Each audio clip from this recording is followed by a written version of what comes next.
Shoot your shot on Prize Picks and get $50 instantly in lineups when you play your first $5. That's right. Prize Picks now is giving you $50 in lineups when you sign up and play your first $5. Prize Picks makes every dunk, every dime, every board that much more exciting. So don't miss a chance to get started on America's #1 app for sports picks. Football season was fantastic, but it's time to shift gears to basketball. Trade deadline was exciting. You know I'm rocking with LA and my guys LeBron and Luka. More points, more threes, more rebounds, more. New feature alert. Prize Picks now have early payouts. If your lineup gets off to a hot start, you may now have the option to cash out those winnings before the game even finishes. Prize Picks is simple to play. Just download the Prize Picks app today. Use code Shannon to get $50 in lineups after you play your first $5 lineup. That's code Shannon to get $50 in lineups after you play your first $5 lineup. Prize Picks. It's good to be right. After watching a friend go through a loss a few weeks ago, I saw how quickly grief turned into financial stress. No one deserves that feeling I saw him feel, ever. And I mean no one. No matter what I offered to help, it wasn't enough. And I promised my family I would never make them feel the same way my buddy felt. Trust me, that experience watching a friend go through financial stress while grieving changed how I think about protecting my own family. Life insurance isn't about expecting the worst, but it's about making sure the people you love are supported no matter what. That's why at Nightcap, we recommend life insurance through Ethos. Ethos makes getting life insurance fast and easy. 100% online. You can get a quote in seconds, apply in minutes, and get same-day coverage. How much easier can protecting your loved ones get? There's no medical exam. Just answer a few simple health questions. Protect your family with life insurance from Ethos now by going to ethos.com/nightcap. In as little as 10 minutes, you can get a free quote up to $3 million in coverage at ethos.com/nightcap. That's Ethos, ETHOS.com/nightcap. Again, that's ethos.com/nightcap. Application times and rates may vary. There's a reason why I talk trash during pickup basketball, even when I'm losing, because if you don't let them know you came to play, they might forget you exist. Just like the reason why Morgan & Morgan is America's largest injury law firm. They've been doing business for over 35 years, fighting for people just like me, just like all of you out there listening. And when I say large, we mean large. Morgan & Morgan has over 100 offices, more than 1,000 lawyers nationwide. That's not a law firm. That's a whole damn squad. When hiring Morgan & Morgan, it's like hiring an army that has your back. And the numbers speak for themselves. They recovered over $25 billion for more than 500,000 clients. Real results like in Florida. One client got $12 million after the insurance company offered $350,000. And in Pennsylvania, a client ended up with $29 million when the insurance best offer was $500K. Wow. If you're injured because somebody else was negligent, you deserve to be paid. Here's the thing. If you hire the wrong law firm, you might get beat before the game even starts. All law firms are not the same, and there's a reason why Morgan & Morgan is America's largest injury law firm. If you've ever been injured, you can check out Morgan & Morgan. Their fee is free unless you win. For more information, go to forthepeople.com/nightcap. That's FOR, thepeople.com/nightcap. Or you can dial #law, #529 from your cell. This is a paid advertisement.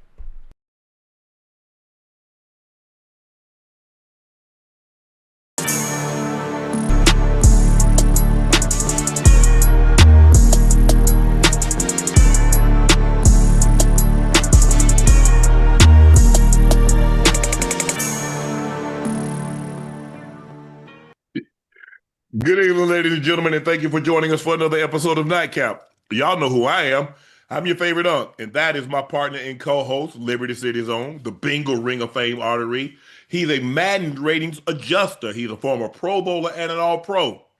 He's Chad Ochocinco Johnson.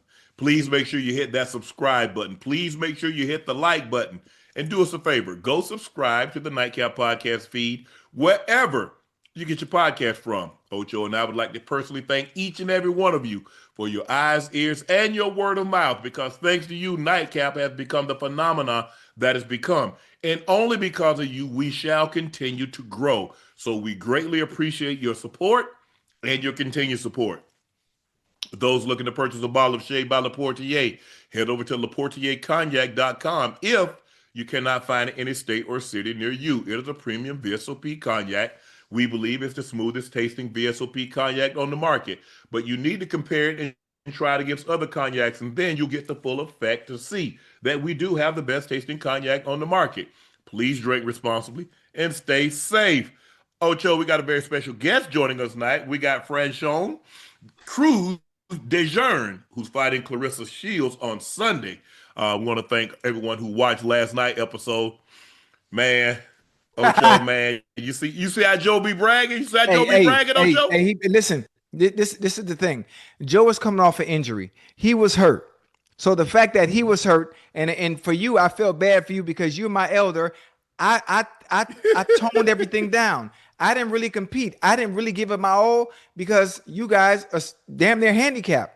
But based on the way y'all acted, the next time we do anything competitive, just know I'm turning up and I'm not sparing nobody.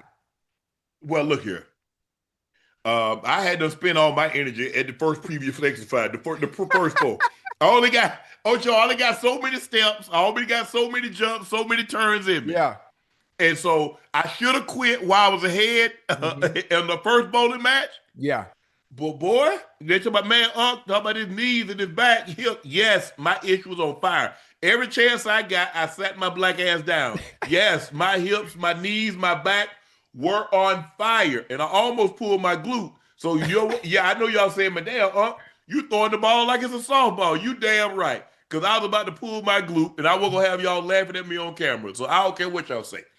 But, Joe, I know you watching. We got something for your fucking. Yeah, Joe. For your ass. Yeah. All that. Because I ain't know Joe was like this, Ocho. I didn't know Joe was like this. Hey, listen. I ain't heard Joe. You know, when I think of Joe Johnson, right? And obviously watching him play, throughout the years, I visualize Joe Johnson like Troy Polamalu. Yeah. I heard Troy Polamalu talk one time in 10 years. I never heard Joe talk. I don't know what done got in him. I don't know what done happened. Yeah. But he talking trash. He's selling out. Talk about how good he is. Talk about don't get him started. Wait a minute. Yeah, we gonna get you started. Okay. I see what type of time you on, Joe. Mm-hmm. So as I mentioned, we got Franchon Crews-Dezurn. Yeah. She's joining us, Ocho. She's fighting Claressa Shields. Yes. On Sunday. We got Ryan Garcia who's fighting Barrios on Saturday. So we can't wait for that. Man, my hamstring still hurt. My knee's still hurting from that, Ocho. From what? Micah Parsons went on Funny Marco's podcast and had some interesting comments, Ocho. Uh-huh. Ocho, we want to make sure everyone has the full context. Yes. So here is the full 2-minute clip. So we don't want to have no confusion. No, that's not what he said. Here's the full 2-minute clip of what Micah Parsons said on Funny Marco's podcast. Take a listen, Chad. Like I tell you, fuck Skip Bayless. Fuck all them. Uh-huh. I don't give a fuck. But that's them because that's part of talking. It's communication. Yeah, no, I just they want to rage me. But they won't say that to my face. I wouldn't. I'll talk shit behind your back too. You these Twitter finger ass motherfuckers. I would be the same thing. They fuck them. I don't give a fuck. I'll tell you how it is. You suck. Your show don't work no more. What are we talking about here? Just open. Fuck them. Open thoughts. Yeah. That's why this is called open thoughts, because you just have an open thought of like motherfuckers be trying to tell you how to play the game. Come play my position, Skip, because I can do what you do. Mm-hmm. Mm. Shit, I do it better sometimes. Yeah, I say it. Yeah, so what are we talking about here? Mm-hmm. Is Shannon Sharpe on the good side? Shay, he live on both sides. Mm-hmm. He know how to play the fine line between as a player and as a show. He play that he don't really show up when it matters, but he's a good player. He knows how to. But he knows how to. Sometimes he edge on that. He be letting them ESPN writers get to him a little bit. I can tell. So do you see yourself at the retirement being a sports analyst and talking, being on there? It honestly just depends on if they let me be me. I'm not here to instigate no other player or talk bad about another player because they had a bad game or whatever, the organization. If they want me to be anti whatever fan base, I'm good, bro. I'm not no fucking puppet. A lot of these dudes is puppets for national TV. If you want to be a puppet, but that's not me. I'm not selling my soul for a check. I'm paid. I'm good. Yeah. Forever. Forever. That's why I'm gonna be your friend.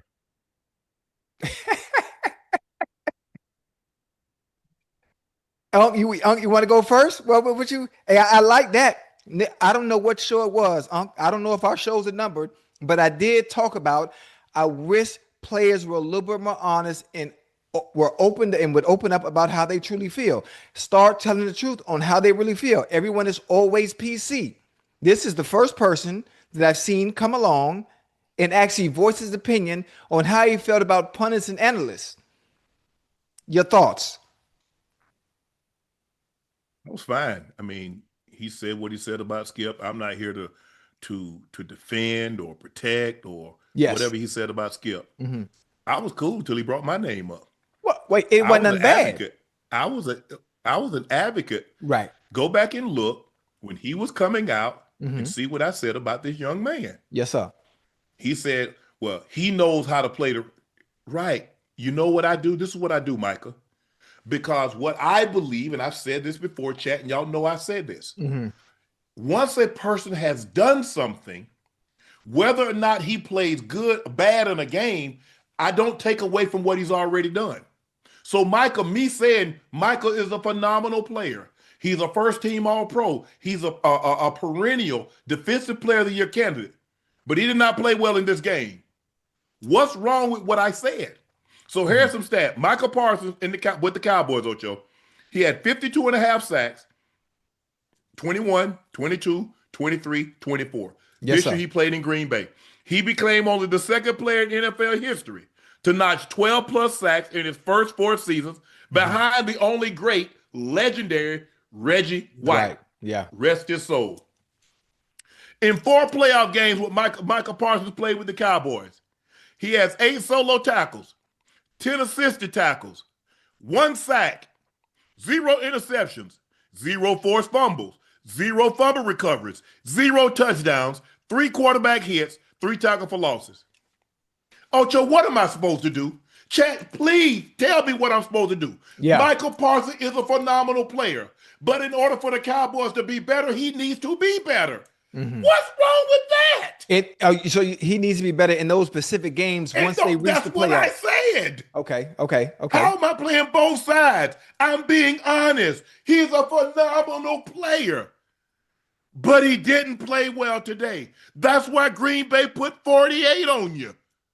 That's why those teams did what they did to your defense, because you didn't play like we've seen you play in the regular season. What is wrong with that? Oh, ESPN writers, Chad, do y'all really believe, honestly, y'all seen me at a lot of different locations. Y'all seen me at Fox for 7 years. Y'all saw me at ESPN for 2. Do y'all really believe they be telling me what to say? Considering what I be saying, do you really honestly believe? No, that would mean you would have a ghostwriter, Unc, and you can tell by the way you talk and the way you explain yourself and you go in depth about the game in general. That's not coming from anyone else except you and your expertise based on what you see, because you don't watch the goddamn sound when you're watching football anyway. I don't. So that's all you. He also said, he don't want to, you don't like it ain't about a disliking a fan base. My only thing is the Cowboys, I say they have delusional fans. Because every year, think about it. When Jerry purchased this team in 1989, within the first 7 years, he had gone to 4 NFC championships, 3 Super Bowls, and won them all. Since that time, so he's on this team for 37 years. Damn. In the last 30 years, how many NFC championship games has he gone to, Ocho? How many Super Bowl appearances? So the delusion is that the fans keep saying every single year, this is their year, this is their year, this is their year, this is their year. There's a very, very fine line between confidence and delusion. That in and of itself. And listen, one thing they will do, Cowboys fans, they will fight for their team. They will fight for their owner. They will fight for the players that are on that team, which is why I get so much pushback. I don't mean to change the subject on George Pickens. Understanding what the Cowboys need to compete and not being so heavy loaded on the front side on offense But obviously, he's of extreme value, and knowing what you need defensively to help so you can compete, so you can get back to the winning ways of the old Cowboys, but you have no defense. And that's no disrespect to the players that are there right now, but it is what it is. I mean, it is what it is. Even with the trades that you made last year, Right. you know, getting Kenny Clark, getting Keon Mitchell, you still need more. You still need more. You need a centerpiece. You need impact players. For one, you got people loading up the front to be able to stop the run. You still need somebody on the edge. On the back end, you still need somebody on the back end that can be an intricate part of your foundation, in the secondary. You don't have that right now. I mean, Ocho, that's what we're supposed to do. Yeah. We're supposed to look at a game because you and I played at an extremely high level. We're supposed to look and what a player has already done. Mm-hmm. And I've said this before. When I talked about Tom Brady, I'm not trying to take any of those Super Bowls, any of those All-Pros, any of those MVP. But today he didn't play well. Mm-hmm. Myles Garrett is the best defensive player in the NFL. Today he didn't play well. Whether you say it's Chase or JSN or Puka Nacua, they're the best receivers in football. Today wasn't their day. Yeah. So I'm just trying to figure out what are we supposed to do? Right. Are we supposed to cheerlead for y'all? Are we supposed to trumpet y'all calls no matter what? So no matter how bad you play, Micah, I'm supposed to get on TV and say, you know what, Micah had a hell of a game, even though you did not. And we're talking about in the playoffs because you mentioned it. Yeah. Well, he didn't play well this game. You didn't. So what am I supposed to do? The fans see it. Right. The fans see it. Right. I mean, listen, the players are going to have to understand. They're going to have to understand. Obviously, this era of players, because of social media, everything is magnified, especially when it comes from us, those that are doing the talking, having social media here as well. Then it makes the voices for those that have platforms. It makes the voices and the things that they say that much louder. So it gets to the players, even if they want to hear it, but they have to understand that those that do jobs like yourself, like myself, who's gotten better at being critical of players when they don't play well, is they have to be able to take constructive criticism. It's never saying that they look at it as hate. Yeah, but it's never saying that you're a bad player. We know you're great. No. Listen, the funny thing about it, the only ones that get talked about are the ones that are great because we hold them to a certain expectation on what they've already done in the past. And we don't play based on what we're used to seeing, it gets talked about. Right. But it's nothing personal. It's just based on your performance that day in that game. That's all. And we're judging you off because you set the bar. Yeah. Had you not done what you've done in your first 4 years, no other player other than Reggie White has had at least 12 sacks in a season for 4 consecutive years to start their career. You and Reggie, rest his soul, are the only ones to do that. So you set the bar pretty high. Yeah. So come playoff times, this is where legends are made. This is how, if Tom Brady had all these stats and not done what he done in the postseason, are we looking at him the same? No. If Patrick Mahomes had not done what he done, look at the guys that's done it. We judge them on the playoffs. That's how you make your name. That's how you become iconic. That's how you become legendary. Yes, Michael did what he did in the regular season, but it was the postseason. Kobe, it was the postseason. LeBron, Steph, the great players. What do you do when it absolutely matters the most? Yeah, that's what you judged against, Micah. I have a question too. Yes. When it comes in general, because he's so great, because he has that star on his helmet, because everybody is watching him, being that he's the best player defensively, do you think as a player, they kind of get frustrated a little bit and say, why is the focal point only on me? And I'm playing a team game, but then you focus on, well, I didn't do this when, hell, the other 10 didn't do anything as well. But that is what happens when you are as great as you are. You have to be the difference maker. Even if everybody else is not playing well, you got to be the one that pop out on film because you that boy. How much of that money he gonna split with his teammates? How much money he gonna split with that teammates that Green Bay gave him? Boy, that's a good one. It's a team game now. Remember, you said it's a team game. Hey, that's a good one. But he right got there, paid boy. as an individual. That's a good one right there, boy. Hey, that's a good one. The thing is, Ocho, is that in the most important game, come playoffs, I gave you 4 playoff games. He has 1 sack in 4 playoff games. Is that good? It's not. Yeah. That's Micah Parsons. He's one of the preeminent defensive players in all of football. Mm-hmm. We're basing we're just looking at your resume. If you did this, Micah, had you not done what you done, if you were a guy that just had your first 6 seasons, you had 25 sacks. I don't hold you in nearly. I'm probably not even mentioning you, bro. But because you have 50 plus in 4 seasons, now we have to have a conversation. Why isn't the Micah that we saw in the regular season, why isn't he showing up in the postseason? Right. That's it, bro. I ain't got no, bro. Y'all know me, but I got to be honest though, Micah. And you're not the only one. Go back and look at some of the things I said about Peyton Manning. Go back and look at some of the things I said about Tom Brady. And guess what? Yeah. Every time I see Peyton, guess what? Hey, come up to the box. Every time I saw Tom, had a great conversation with Tom. Talked a little bit about football, but mainly we talked about what he's doing now. How can he get better? X, Y, and Z. I just think the thing is just we're just at an age now that if somebody that's 255 for 200, so in 4 playoff games, he's playing basically 5, 6. He's basically playing 60 snaps. Yeah, a game. So 251 in the 4. So that's basically he's playing 60.2 snaps a game. That's damn near the whole game, Ocho. Yeah. Because you know they're only 65 to 70 snaps. So let's just say he's playing he's playing at least 95% of the snaps. That's all we're saying, Michael. Yeah. It's not that I dislike you. It's not like I'm trying to play both sides. I'm trying to be as fair as I possibly can because I don't believe because you've had a bad playoff game that you are a bad player. My thing is that, man, based on what Micah Parsons has shown me in the regular season, what he's shown me over the first 4 years of his career, I don't know what happened to him today. But this is not good enough for the Cowboys to win. Right. And if they want to win, Micah's going to have to play better in the bigger games. The bigger the game, the bigger the player plays.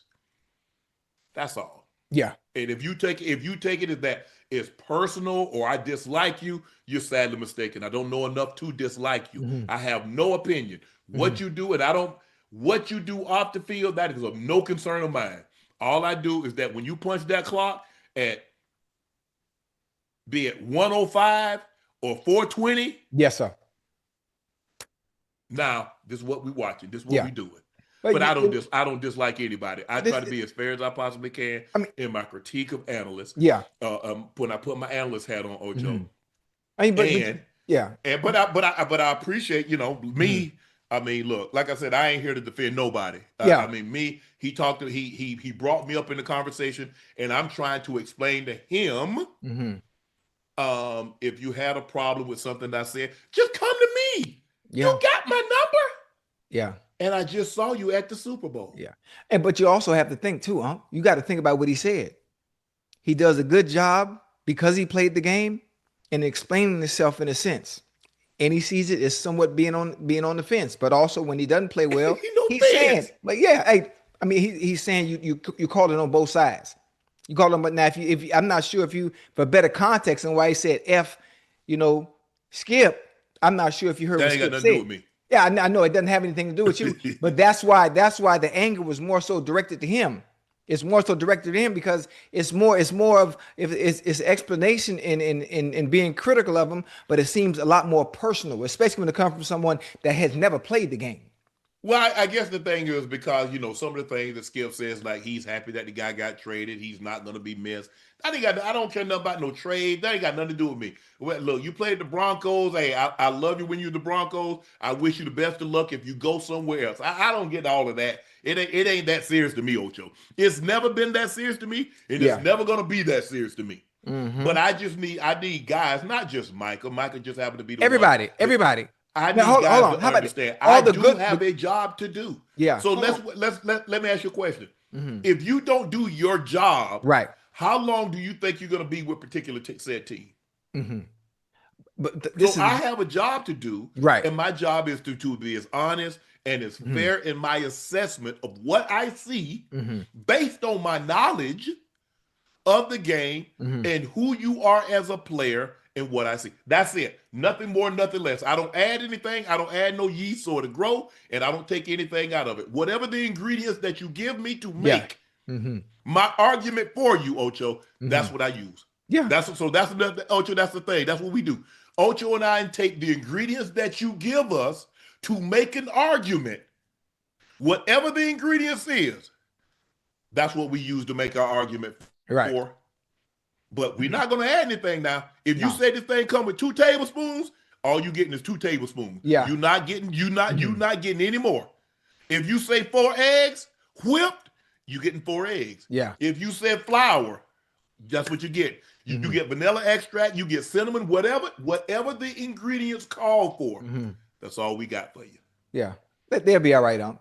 They'll be all right. And the ones getting talked about are the great ones. It's the great ones. It's the great ones that we talk about. And as much as they always want to play and be consistent week in and week out, you're going to have games when you play bad. You're going to. It's the nature of the game. It's life in general. The game of football has its ups and downs, just like life. You practice all that time and you want to perfect your craft to the best of your ability. Unfortunately, you're not going to be able to do that all the time. Twin! Hey, we got a very special guest joining us. Franchon Crews-Dezurn, the heavy-hitting diva. Got a big fight on Sunday night against the undisputed, unbeaten, 2-time Olympic gold medal, Claressa Shields. Looking at your rematch with Claressa. Now, this is a rematch. Why are you so convinced? Why should we be convinced that the outcome will be different this time than the previous time? Because the first time we fought, I had a 2-week notice straight off the couch. Pop it. Come on now. Okay. I mean, I've always been, trust me, go look at the fight from 2014 when we fought in the amateurs. All this, she's going to beat me up and do this. She know what time it is. So you'll just see. She's doing a whole bunch of talking enough for the both of us. Sunday, you guys will see why. Yeah, sis, you about that action. Listen, right now, if I'm not mistaken, WBC super middleweight champ, WBA unified WBC WBA. Yep. Listen, right now, obviously for us coming from a football background, what we do before we play a game, you watch film on your opponent to see what the opponent's tendencies are, what we have to watch out for, things that we can expose. I don't want you to tell your game plan, but watching Claressa Shields and watching film and studying her before you guys fight Sunday, are there any things that you may think you can take advantage of that you may have seen? Yeah, of course. I mean, listen, everybody's negating the fact. You look at her last fight, she fought somebody who's a blown-up super middleweight, and she couldn't do nothing with him. She's talking, she's going to knock me out and do this. You couldn't even knock that person out. So you don't forget, I'm a 2-time unified and the first ever undisputed super middleweight champion in history. You done went to heavyweight. You done went to welterweight. You did all this, but you ain't come back and see me. So, and you want me to come to heavyweight to get fat, so you think you're going to take advantage. But it's all good. Come on, Franny. Come on now, really? Yeah. But look, Ocho, I know you're talking about your football background, but you actually came in my camp when I fought for Undisputed. You was in the gym and you sparred and got I was in there having a good old time, listen, sis, I ain't left the gym since. I ain't left the ring since. I've been trying to perfect my craft and get as great as I can, being that I missed so much time because of football. Because I want to get back in the ring and do an exhibition with Andre Ward. Oh, that would be amazing. I love that. And that's the type of mentality people tend to forget. When you are great, you're an athlete, you're determined, that will take you further from boxing, football, whatever. And that's one of my attributes that will make me win on Sunday, is that my mind is so made up. I like it. So I just want to ask you, fight is Sunday. Talk to me. How has camp been? Was camp good? Are you injury free? You know, sometimes in the camp you pick up little knickknacks. So Tyler, I've been ready to fight probably a week and a half ago. Yeah. I don't like long camps because I'm a street fighter who learned how to box. So somebody hit me, I'm hitting them the other back. That's what type of time I'm on. But I had an amazing camp. I had tragedies too. I lost a friend, person who's going to work with me in the camp. But my husband Glenn-Dezurn, he's been pulling me through. My sparring partner, shout out to Level Up Boxing Gym, shout out to Coach Mac. We've been working. That's very live. hard. That's live. I'm excited. I can't wait. I can't wait, Twin. I can't wait. I'm excited.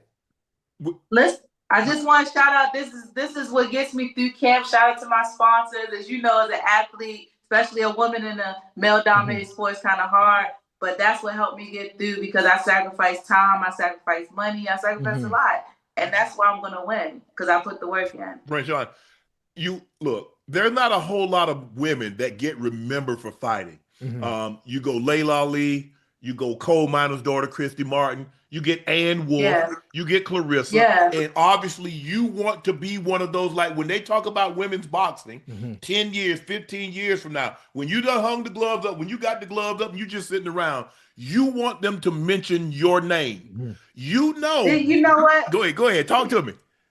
Listen, I mean, when you say those names, then you get to Clarissa, you forget my name is right there. I'm very Come on now, talk your talk.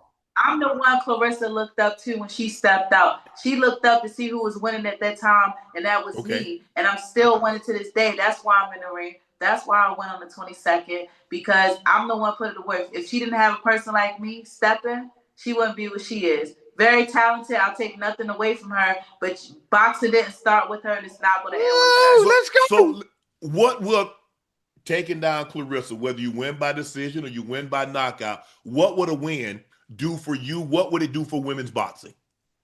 Listen, it keeps it. I'm the heartbeat of this boxing thing. A lot of people, like, she's on Twitter saying, "Oh, you lost to this, that." You ain't fight them. I'm the one that fought the big fighters. When you go to all the names in my weight class from super middleweight and up or whatever, I'm the common denominator. I fought a steroid cheat. And let's be clear, this undisputed heavyweight, she's in protective custody. It's been built around her. She's been the golden girl, and that's fine. Because I've never been in a heavyweight fight where there's a weight clause. So let's be clear, okay?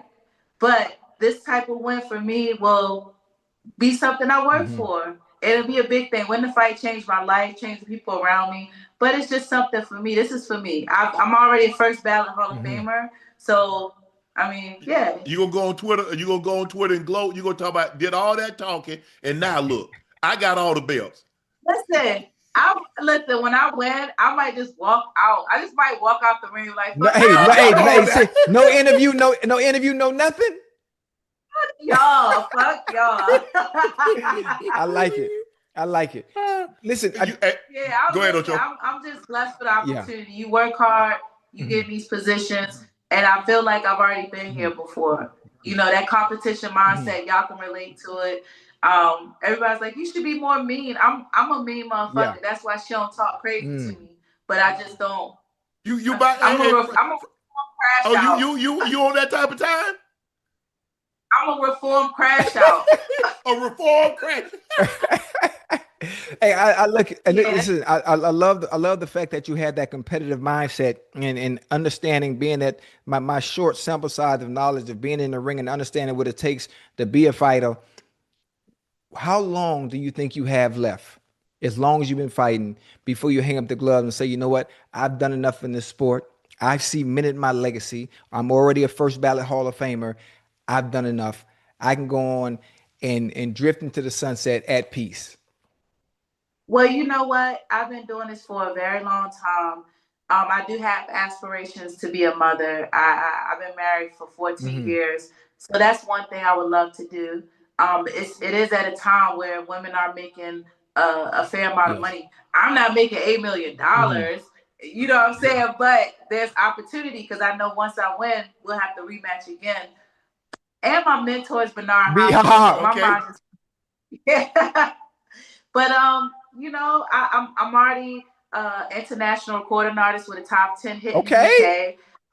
I've showcased in New York Fashion Week a number of times, so I'm an established fashion designer. So I have a couple of different things I could do. But to answer your question, I don't know. I ain't gonna be here forever though. I want to have some kids. Okay, I like it. Well, how did you even get into the sport? I wanted to be a singer, a pop star. Damn, how you go from a pop star to a boxer? Hey, the heavy hitting diva. Listen, I'm a fighter that learned how to box. So I was street fighting, equal opportunity, ass whooping. I used to fight boys, fight girls. But they took me to the gym and I got active. I like that. I like that. You come from? Do you come from a large? You come from? How many siblings you have? Brothers, sisters? I have 3 brothers, so they used to rough me up. I don't have a large family, but they were tough on me, and that's what I'm saying. I'm a reformed crash out. Like all this bullying she trying to do, I'm just like, you're not really like that. Put me in a room with you, no cameras, no refs. You coming up out of there? And I ask you. Hold on. You trying to say they just put y'all in the room with no cameras and whoever come out? You coming out? Yeah, absolutely. Absolutely. Damn. Absolutely. I put that on my dead mother. I'm coming from the old school. If you don't whoop her ass, we gonna whoop your ass and send you back out there for her ass. I ain't the 1, 2, or the 3. I'm just saying. You were contested on American Idol. How was that? Yeah, it was amazing. This was like when the show was kind of new. Yeah. I watched it from the hospital bed with my mom. So that's one of my main inspirations since I started boxing. She fought to live. I fought to win. But American Idol really showed me a lot of things. Like, it's not what it seems. But I did have an opportunity to step to Nigel, who I think he like owns all of the American Idol. You got talent.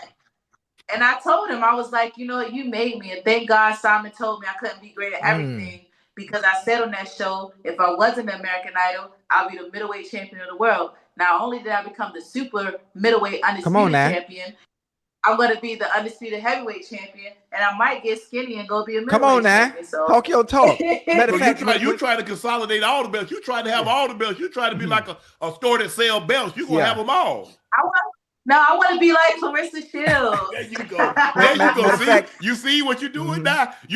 Now you know she gonna be listening to this. You know she gonna see this.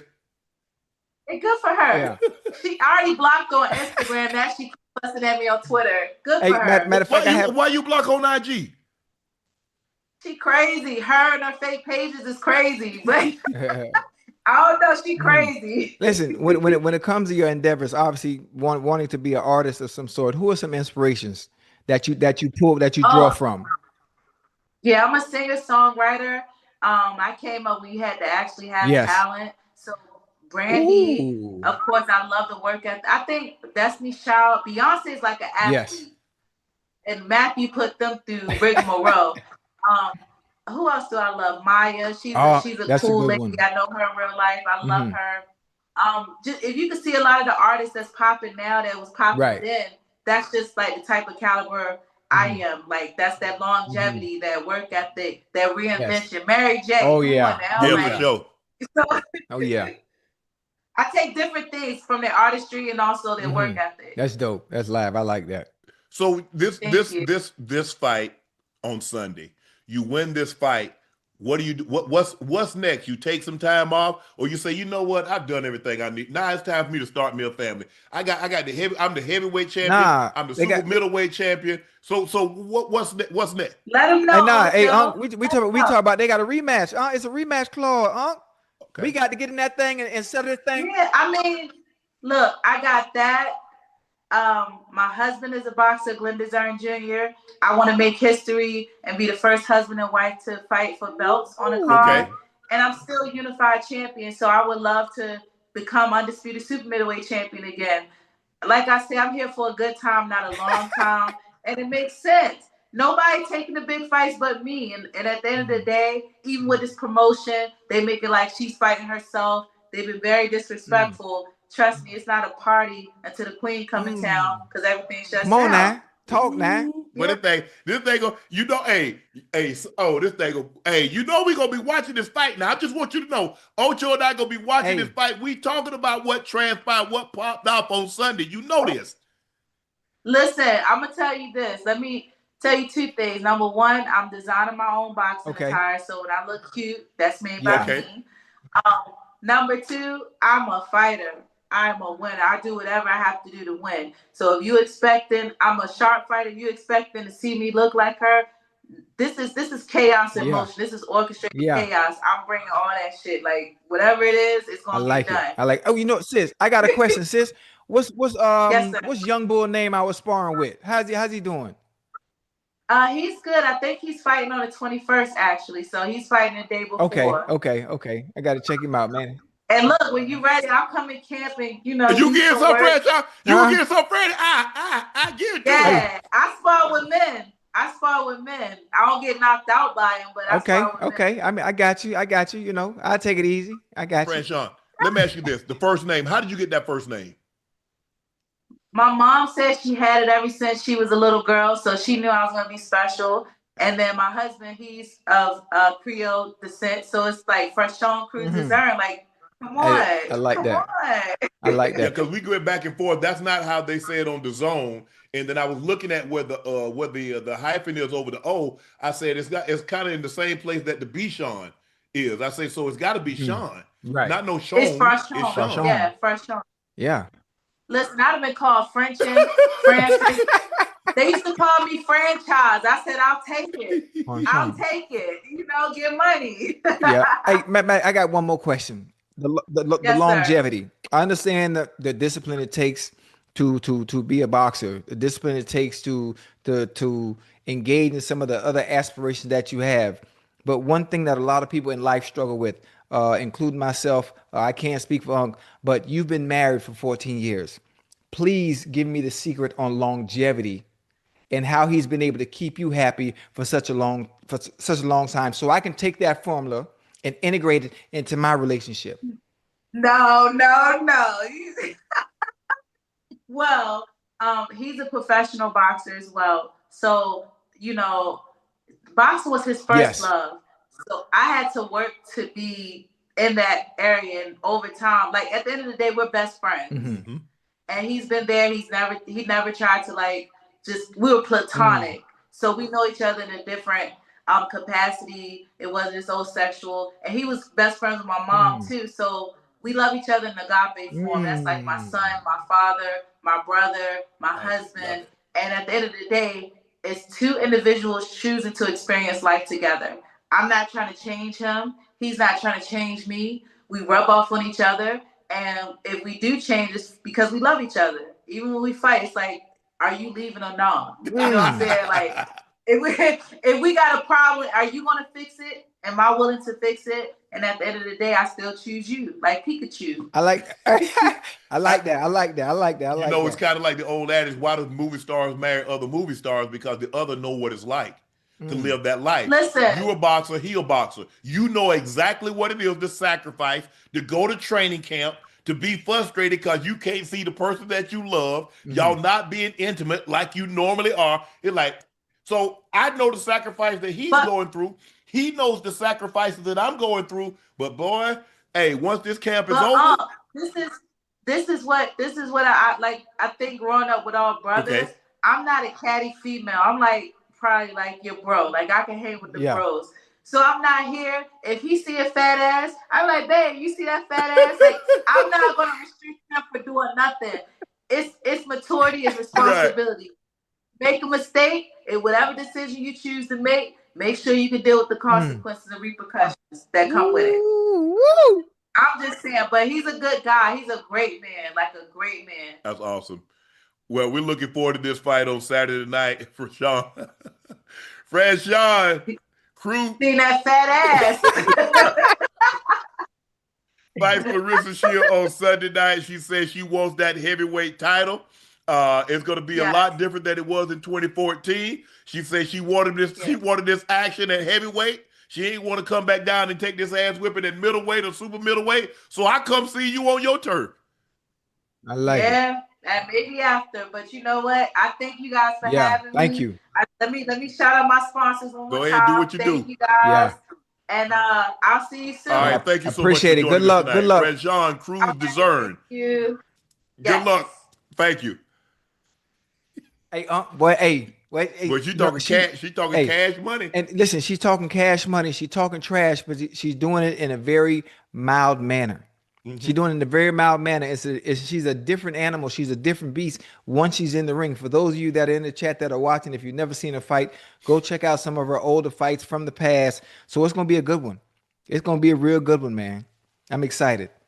She said, man, she funny, man. She talking about she wanted me to get fat.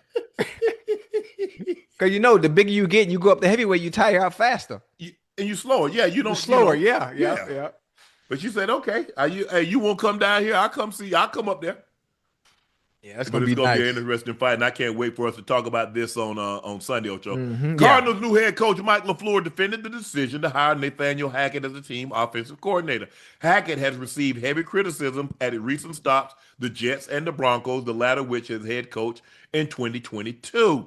Hackett didn't even last one full season as the Broncos head coach, and he was fired after just 15 games. Meanwhile, in his second season with the Jets, he was relieved of play calling duties when Jeff Ulbrich took over as interim head coach. Ocho, Yeah. for an offense that has struggled, is hiring Nathaniel Hackett the best LaFleur can do? Absolutely not. I mean, it was horrible. It was a horrible decision. I mean, based on hirings or based on who's the best candidate for the position. And it's based on what you've done in the past. What does your resume look like? What do your accolades look like at said position?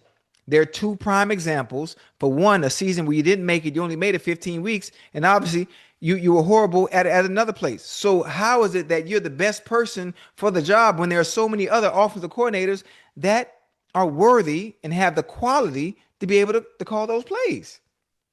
So again, this is how the coaching world works.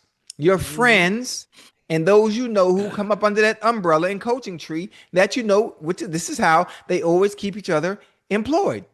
Come on over here with me. I have a job for you, regardless of how you've done in the past. That's what we need to do. It's ridiculous. That's what we need to do. Us. They don't even put us in positions of power to be able to make those kind of calls. When we get a head coaching job, do we do that? No, we don't. That's what I'm saying. Yeah. I'm saying when we are fortunate enough to get a head coaching job. I have one more thing. I have one more thing to say. Go ahead, add to it. When we are in positions to be leader of men and are able to get head coaching jobs, I don't think we have the green light and the full power we think we do simply because we're the head coach. So you believe tell me all these years Mike Tomlin didn't have didn't have that. Hey, you just named one person. What about Marvin?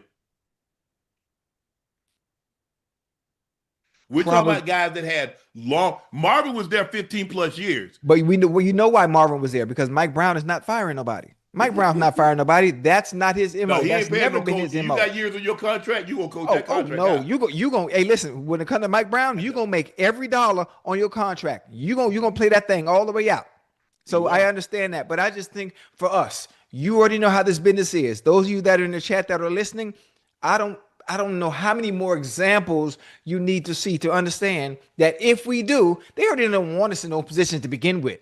And you think we're going to allow you to be in that position to be a head coach and then give you full reign to hire who you want to? Absolutely not. Because if you look Hell at it, nah. Ocho, when Robert Saleh got fired, where'd he go back to? What he Kyle knows best. Shanahan. Come on now. You can always have a job. He was with Kyle Shanahan, and then what happened, Ocho? He got a head coaching job. Good job. See how that work? You see how that work, right? You see how that work? Go back and look at some of these coaches and look at what happens when they lose their job at one place. They go right back where they started. And then before you know it, they got a new job. Always have a job. It's a great thing. It's almost like, you know how you do your ancestry tree with your DNA and you scroll back and it always leads back to, okay, this is where my family is from. Once you're part of that coaching cycle or that coaching tree, you're going to always have a job. Yep. Always. And if he doesn't have a job, somebody from that tree. Go back and look at Sean McVay's tree. Look at how it's interwoven. Kyle Shanahan and Sean McVay and all those guys in LaFleur's. Look how it's interwoven. Look how they take care of one another. My guy Clint Kubiak. I like I said, I've known Clint. Clint dad was my offensive coordinator in 90 and 91. He was my offensive coordinator from 95 until 99, and again 02 and 03. Go look at his staff. Rick Dennison, who was on his staff with I played with Rico. We call him Rico. Rick Dennison, now he's the advisor to the head coach. Joe DeCamillis. Yeah. When Joe DeCamillis used to be the assistant strength and conditioning coach, turned himself into a great special teams coach. That's a special teams coach. Mike McCoy was there with Coob. You see? Unbelievable. Look at Kyle's staff. Look at McVay's staff. Look at their guys. When they get an opportunity and they can get guys that were on other staffs and elevate them, come on. Yeah. Come on. I got you. I got you. I got you. Yeah. Now I got you. I tell you what. In Arizona, I don't think anything gonna change. I don't think anything gonna change. Okay, what are we doing at the quarterback position? What are we doing? Exactly. What are we doing at the quarterback position? You had a problem when you were at Denver. You had a problem when you were in New York. But he ain't gonna be calling plays. What are you gonna do? Mike LaFleur is gonna call plays. He didn't call plays in Green Bay when he was with his brother. Okay, well he good then. He good. Matt LaFleur called a play, but they tell us, Ocho, they want somebody that call plays. Hold on. What is Mike LaFleur? Look, and I don't have nothing against Mike LaFleur. I wish him the absolute best, but he didn't call plays with the Rams. Everybody knows that. Yeah. Sean called those plays. Yeah, well, yeah, he had the clip. What do you call the thing in your hand? What do you call that? The play sheet? The script, the play sheet. Yeah. He always had the play sheet in his hand. Yes. So he's not going to, I mean, Nathaniel Hackett didn't call plays in Green Bay. So what is it? Matt LaFleur did. I have a question. So what is Nathaniel Hackett's job in Arizona? He got a job in title. Offensive coordinator. He ain't calling no plays, Ocho. You see how they do? You see the game they play? Yes. You see? Yes. Man, come on, man. Yes. Ocho. And I don't want people to, I ain't got no problem with it. Right. Because here's the thing, and this is how it normally works, is that you hire people that you're comfortable with, that you know, or you know someone intimately. Yeah. And so I don't know if Mike was on the staff with his brother. I think Mike has always been with Sean. Yeah. But Matt, Mike's brother, vouched for him. So that's like you own a company. And I said, Ocho, man, I got this dude, man. I'm telling you, he can help you do a lot. I'm vouching for. Now, I'm very, very hesitant to put my name behind somebody because that's my name. I come to you and tell you, Ocho, this man a hard worker. Yeah. You gonna say, oh, man, you told me a hard worker. Man, I can't get him to G. Damn. Yeah. Now he got out here making me look bad. Hey, but when you're familiar with someone and you know what you're getting, you know what you're getting. Hey, I got a question too. Yes. Totally off subject, but context wise and perspective, it's almost the same. Okay. And the way you just explained, and I'm hiring someone I'm familiar with, and I know the job that they're going to do. Have you ever had somebody do work on your house? I have. Were they black or were they of Latin descent? Well, the handyman that normally comes over now, he's black. He be on time. The people that did stuff on my house in Atlanta, they got referred. A good friend of mine that we had been friends with, they had done work on their house. Right. They were very pleased. I got them to do work on my house. Yeah. Joe, my handyman in Atlanta, I like him because for the most part, we call him. If he can't get over that night, he's coming over first thing in the morning. Yeah. That's what you got to have when you're dealing with a handyman, Ocho. Oh, yeah. Oh, you know, I think I can get there by the end of the week. Bro, it's Monday. What you mean the end of the week? See what I mean? Okay, said job is going to take a week. Yeah. Now, depending on who you ask to do said job, that week could be 3. Yes. They own the job on Wednesday. I got to take a phone call. You know what? I got to go pick up somebody. I got an emergency. I got to run. There's just small instances depending on that's why you got to be careful on who you bring in. Yes. When it comes to when you're doing stuff serious, where it can cost you your job. Yeah, now that hire is very important. Even though he might not be calling the plays. What gets me upset, Ocho? If it's amazing. You ever notice, Ocho, like when somebody's trying to get a job, as soon as you come, God damn, you must have knew I was calling. You picked the phone up. The phone didn't even ring on my end. Then when they get said job, all of a sudden, I got to see when I can get over there. I say, now see, when you was trying to get the job, it wasn't no see, let me see when I can get over there. Hey, you on point. Your ass showed up. On point. Now, we done paid you in full. Hey, whoa, that's a mistake. That's a rookie mistake. No. The bulk of it, Ocho, because I'm like, look, we need materials and so forth. And so, okay, I get all that. Okay. Yeah. Now, I'm going to need this. Now, when something go wrong, well, I said, oh, there ain't no well. Ain't no extra money. Well, how deep? That's the only well I know. So no. So this is how it goes with everything. Shelley says, anybody that does anything at my residence, right, either Atlanta or Vegas, they work directly with Shelley. Mm-hmm. Shelley informs them, you will deal directly with me. If you have to deal with Mr. Sharpe, it's not going to go well. So the best thing is to deal with me. Oh man. And you be getting on them, Unc? If you got to deal with him, it's gonna be hell, huh? Yes. And you're not getting the shit. Oh yeah, how you doing? Oh yes. Oh yeah, it was a great. No, you're not getting that guy. No, you're not getting Walter from Nantucket. You're absolutely not. You getting that mofo from down south. Yes, sir. So I just need you to understand, because I've done what I said I was going to do. You said you need your money at this. Okay, you need money this time. Okay, well, Mr. Sharpe, every time we complete a stage, we're going to need to get paid. Boom, no problem. Yeah.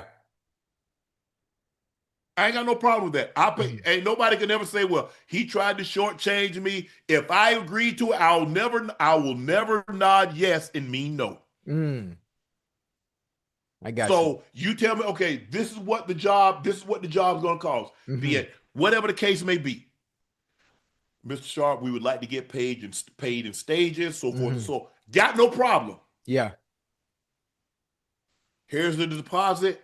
We take a deposit, and then every 2 weeks we should have a phase completed until the project is done. Yeah. It's so funny the way you explain that is exactly what they do in the grandma house. You know, grandma house obviously has been there since 1949. So you got to think it's been no work done on grandma's house in 1949. Obviously passed in 2018, passed down to my mama. Mama passed in 2021.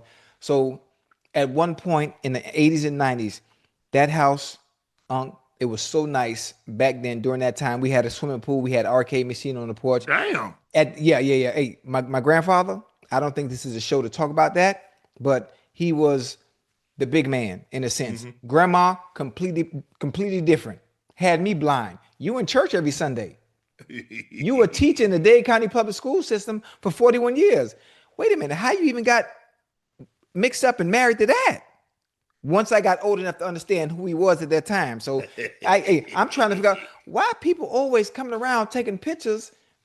Old cameras too. I'm talking Polaroid back then. Taking pictures, coming by to see the house. And that it used to be a staple in Liberty City. Boy, we got to slide by and just see Chad grandma's house. I didn't understand it back then. Now as I gotten older, I get who he was. Now I understood why people would do it. And now it looked like a sore thumb on the block. That's how bad it gotten because they no work since 1949. So you already know. It's still your house? Yeah, it still are. It's still so only person. Fix it up, Ocho. What would you think I'm doing, No, I was gonna tell you right now. It's work being done. It's nothing. Nothing is there except the shell of the house.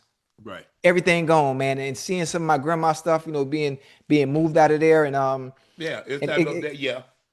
Everything gone. And she'll be mad you doing that, but you got to get inside with time. Time changes. Yeah. And I remember when I got drafted. I say, Grandma, boom, I done made it. All the work we put in, all the sacrifice and all the things that you've done for me, I can finally repay you back. We can move out of Liberty City.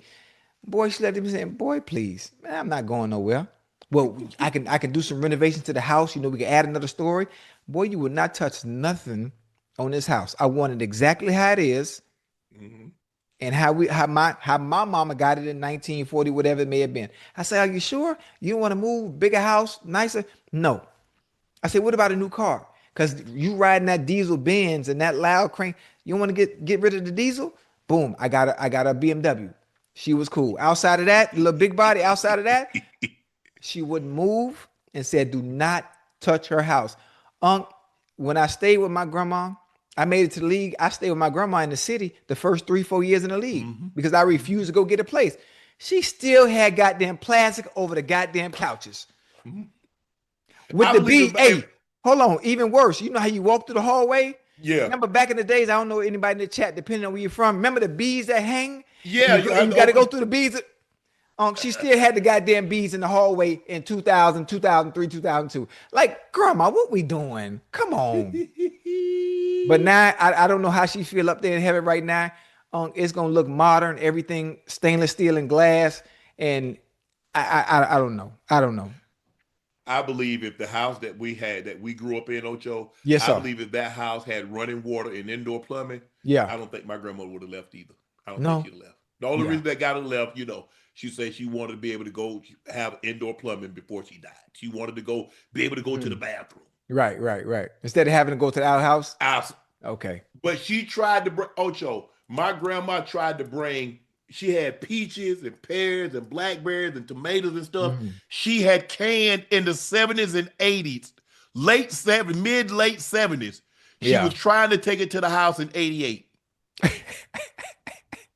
Peaches, I'm talking about stuff that's been canned and jarred for 10 and 15 years. Yes, she sir. still tried to bring, and if anybody that's my age or older, cast iron bed. Beds used to be made of iron, Ocho. Yes, they weren't made of wood. Yeah, they were heavy. They weren't made of lacquer. They were made of iron. Yeah. My grandma talking about, boy, I sure miss my bed.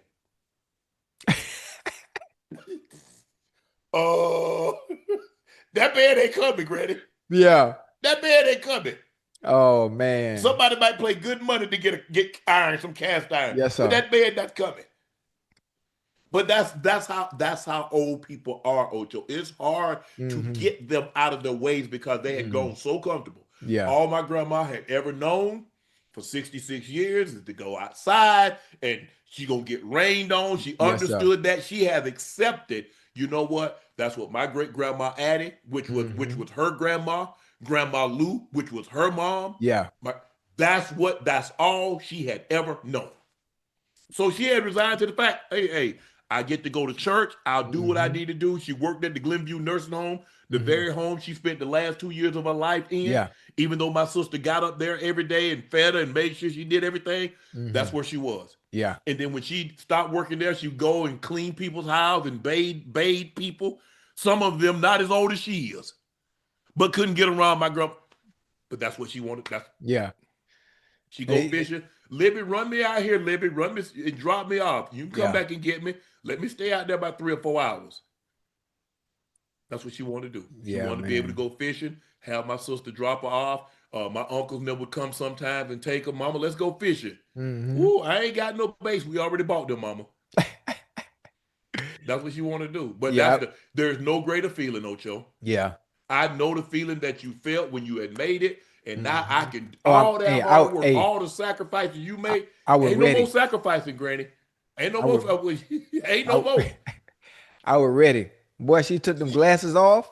Move well. Boy, get out of my face. I never get out. I remember she promised, man, don't put me in no home. I want to be here right in my room. I never forget my mama had moved from LA. She was down here at that point because grandma got a little dementia. A little bit, she kept falling over herself. Yeah. So my grandma was taking care of her and she got in bedridden, and to where my mama had to take care of her and had to change her and having to go in grandma's room. And because she was in there so long, I mean, we, put in the wheelchair, bring out all the time. Yeah, for sure. But, I know. Yeah. The smell was still in there. In 2026, I can still smell the smell in the I don't want to use the word stench, but it's like, it was still there. It was still ingrained, maybe in the carpet. I don't know what it was. And it's like, I could barely, I couldn't even go in that room, at one point. And just to be able to come back to the house, the guy started working on the house on a Monday. I told my little brother, I'm gonna get you somewhere to go. I'm gonna get you Airbnb. I'm gonna pay it off for 2-3 months. So you can go to and from work. I paid the guy the deposit on a Monday. I went by the house on a Wednesday. The house was a goddamn shell. Mm-hmm. Every couch, every cabinet, like it was nothing but just the beams. Yeah. The chimney. My grandma had the old chimney. The old chimney back in the days. The chimney was gone. Like you could walk. I mean, I don't know how many people follow me on Twitter or follow me on Instagram. You could just walk through the house. I can stand in the street and see all the way in the backyard. I'm like, how y'all move that fast? Oh, they get it up out of there. Unbelievable. Hey, I'm sure he'll be happy with that. You'll be happy with that. Yeah. But them people, they love their home, man. I remember my sister called me and say, Granny said she want to go to the house one more time. Because at that time, she had never been back to the house. Yeah. I said, so when she want to go? I said, okay. I said, so how you go about that? Well, I'll tell the people, because, it's a service, Medicaid. They'll come pick Granny up, take her where she want to be, and then she'll stay there X amount of time, and then they'll come back and pick her up. Mm-hmm. I said, say no more. I'll meet you there. Yeah. I got her. Knowing how bad my grandmother, because you got to realize my grandma ain't no small woman now. Yes, sir. Man, I put my grandma, because the steps, and at that point in time, Ocho, we did not have it, because when she got sick, it just happened just like that. Yes, sir. So we didn't have time to build like where you could take a wheelchair, the ramp, so it and wasn't come wheelchair up. accessible. Yeah. Man, I put my grandma in there. Because I was much of a man back then, Ocho. Wasn't no hip problem, wasn't no right. knees Oh, you were good. You were good. I was much of a man, Ocho. I was much of a man. Yes, sir. Put my grandma in there. Boy, I used to see the look on her face, Ocho. She said, whew, Libby, I ain't never think I'd see my house again. So she, I'm taking her through the kitchen and, I ease her down, I roll it down and, because she in the back, they'll go down the hallway, take a left. Take out there. You say, son, help me get out this chair and let me sit on my bed one last time. Boy, Ocho, to see the joy that she like in her place. Yeah. Because I say, Libby, do you want me to get the house, have the just like her room is? She said, no, Shannon, you spend $300,000-$400,000. Granny ain't gonna make it too much longer. And then what? We got this stuff here. She said, no, Granny fine. Yeah. Granny fine.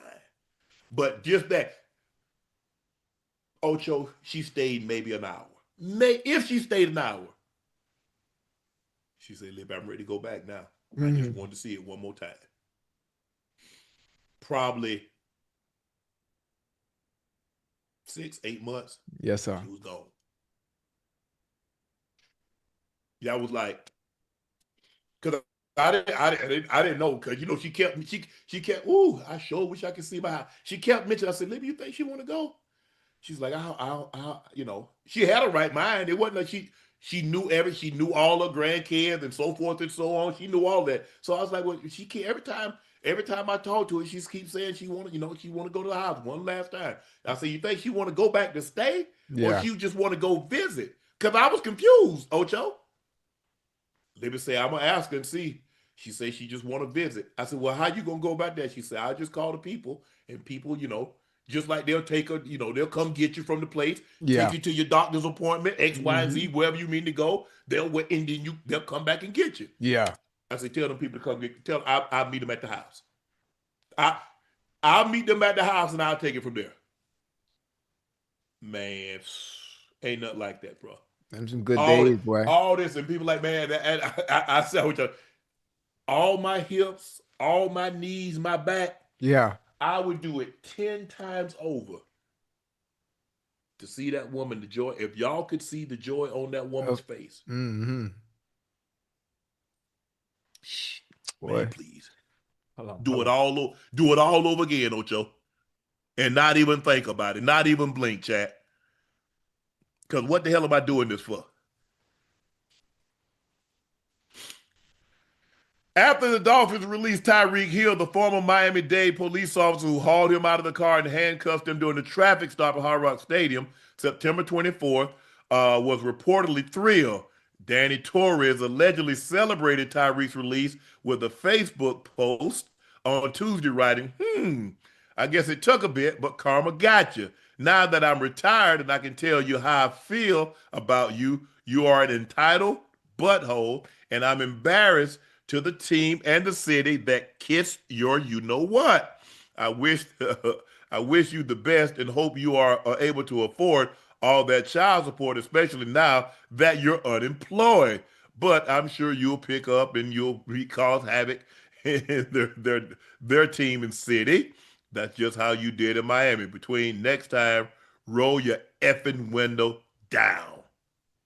And a text message to the Miami News Times, Torres, who retired in July, reportedly said he was pretty much crucified for doing my job. He reportedly added that he is 100% stands by his Facebook post saying, I was actually nice. He destroyed me, my reputation when the incident happened, and I had to stay quiet because I was still employed. But I'm retired, so now it's my turn to say the truth. I mean, Ocho? It's honestly, get it off your chest. It's unnecessary. It's tasteless. He's talking about karma, but obviously this situation, depending on who you are, you got to be careful. You got to be careful. I understand you are retired right now, so I'm not sure in any way or any shape, form, or fashion where karma can come back and harm you in any way. But listen, you could have just let that be. You could have kept that to yourself. I mean, but it is what it is. Obviously, he didn't take a liking to the situation and the way Tyreek handled it during that time. He got a lot of flack for it, especially being a Dolphins player, and you know how that goes, and obviously the fans and the people of Miami will be on the side of the player side, outside of the cop trying to do his job. But I mean, it is what it is. To me, it's tasteless. I understand you're upset. I understand you're mad, but rejoicing when someone is unemployed or gets cut, I mean, come on. I agree, Ocho. But the mere fact of what he put in his post lets you know it's personal. Yeah, absolutely. The man talking about child support. Absolutely. Man talking about the kid. You see what I'm saying, Ocho? If you wanted to say, look, can you cause me, pain because all you had to do was roll down your window? I got crucified. I did my job. And had you just followed simple instructions like, hey, roll your window down, we would have been cool. But the mere fact that he added a lot of ancillary stuff to go along with it, lets you know, Ocho, lets you know how you, like I said, look, I just hope, look, I wish Tyree nothing but the best. It's a very unfortunate situation. Yeah. It's tough because, there's a lot of security. There's a lot of police officers, Ocho, when you come into that stadium. Oh, yeah. There's a lot, because you got to realize you're going to have 70,000 people. And all 70,000 ain't going to be on their best behavior, Ocho. Some might be had a little something to drink before they even got to the stadium. And once you get in the stadium. So I just hate this situation. But like you said, the man's entitled to his opinion. He felt a certain type of way, and I just wish Tyreek the best. Hopefully he get all this stuff. He's able to come back and be the Tyreek that we remember him as, and all this stuff that he has going on outside of the field, he can get that, because it's kind of hard to play when you have so much on your plate. Yeah. That's not football related, because you're only human. You can only Ocho compartmentalize so much. Yes. So no matter how, hey, and there's a box. You can only put so much in it. This glass, I don't care. I can only put so much liquid in this glass before it's gonna come out. Yeah. So Tyreek, we wish you the best, bro. Get everything situated, get healthy, and then take care of what you need to take care of. Browns three-time Pro Bowl guard Wyatt Teller announced that he will not be back with Cleveland in 2026, and that he'll be with a new team next season, as he'll be a free agent in March. The entire Browns offensive line is set to become free agent. That left tackle, he should have been free last year. But then Joe Batonio, Ethan Posick, Wyatt Teller, and Jack Conklin. Boy, that left tackle. He was bad. Can you imagine? Can you imagine if the Ravens, if that left tackle from Cleveland and the Ravens right guard was on the same offensive line? Nah, don't do that. That wouldn't be They would fair. have to pay me. If I was a quarterback, they'd have to pay me $100 million. Because you're going to get sacked 100 times. Yeah. I don't know if I've ever heard. I mean, no, Ocho, you know this because you know how linemen are. They're very quiet. They don't really like. Yeah, they don't talk much. They don't really say nothing. For him, for a lineman, to come out and say this, why did he come out and say it? I mean, what's the point? Look, it's hard for me to imagine that at the exit meeting, yes, sir, they hadn't had conversation. Maybe his representative have had conversation, and it's like, just go ahead and look for a new locale, whatever the case may be. Right. But he is a 3-time Pro Bowl guard. Yeah. No matter what you think of the Browns, for you, first of all, for you to get that kind of recognition as a Browns player, yes. People don't realize how hard it is to get recognition when you're a bad team. Mm-hmm. When you're a player on a bad team. Now, look, Myles Garrett is Myles Garrett. Yeah. But when you're an offensive line and you don't have a 1,600-yard rusher, when you don't have a 4,000 yard passer, when you don't have wide receivers with gaudy numbers, because stats is what, even though none of them go to the offensive line, Ocho, you like a guy last year, was 2 years ago when Saquon ran for 2,000. Yeah. We lauded that offensive line. Look at that offensive line. Or when Derrick Henry did what he did. Yeah. But when you don't have a guy that has those kind of numbers, and you don't have a Lamar Jackson that passed for 41 touchdowns, and you don't have a 5,000, how do linemen get recognition other than holding number 78 offense? Right. Illegal hands to the face, number 64 offense. Yeah. That's the only time they get recognition. Yeah. So for him to be a Pro Bowl player 3 times, and as bad as offensively as they've been, yeah, that probably gave you a pretty good indication he's a pretty good player. Very, because left tackle, if not that good. No, if they are that bad and you getting recognized by your peers, not only on your team, but every time you play, that means you have to pop out on film. You have to pop out on film, even with no running back that's going crazy, even with no 4,000-yard passing quarterback. Exactly. You got to pop out on film, even when things are bad. Yes. So the Raiders want at least 2 first-round picks and a premium player for any potential Maxx Crosby trade per Adam Schefter. Oh, yeah. Now, I like it. Now, hold on, Ocho. I like it. We got cream. Oh, they ain't trading him. They not do. All y'all do is keep stuff. Man, you and Ocho messy.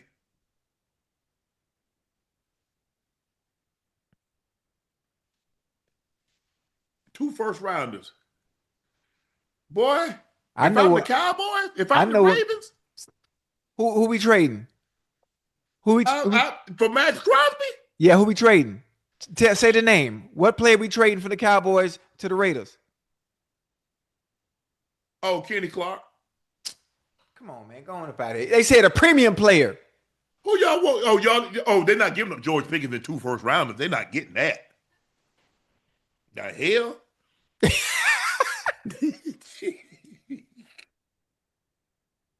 So you think you're gonna be able to keep George Pickens and pay Maxx Crosby too? Yeah, the cap going up. They're gonna restructure CD. They're gonna restructure Dak. Just those 2 restructures alone is $60 million. Excuse me. Those 2 restructures alone, 60. Might throw Quinny in there. Restructure your deal. Ain't nobody else making no damn money. What are they going to do with Steele? Are they going to cut Steele? Or are they going to reduce his pay? Yeah. You know what? I don't know what's going to happen. I could tell you one thing. This is for me, as a fan of the game in general. This is going to be one of the most exciting off seasons for me to see where certain individuals go. When Tyreek is healthy, where's Tyreek going? What are they going to do with Maxx Crosby? What are they going to do with George Pickens? How long are they going to play the long game? You know, as far as he concerned. My Bengals, what are we going to do with offseason acquisitions? What are we going to do with the draft? My They Dolphins. say, okay, give us T. Higgins and 2 first-rounders. No. Whoa! Wait, What wait. you mean no?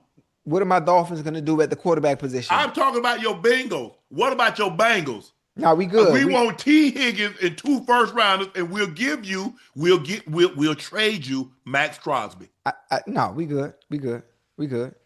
Chad. We good. Right? But you want the Cowboys to give up George Pickens and 2 first-rounders.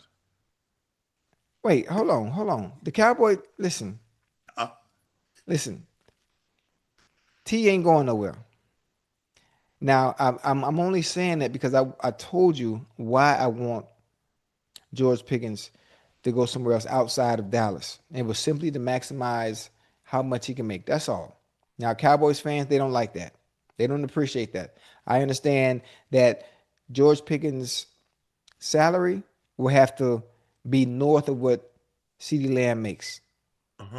Now, CeeDee Lamb is the number 1 receiver, and he was paid as such 2 years ago. Now, having someone come in and be paid number 1 receiver kind of makes you the number 2 when you're making less than him. I just don't see how that would work in general, no matter what anybody says, you know. But that's just me. But I mean, they again, you ain't gonna give up T and 2 for Maxx Crosby. No.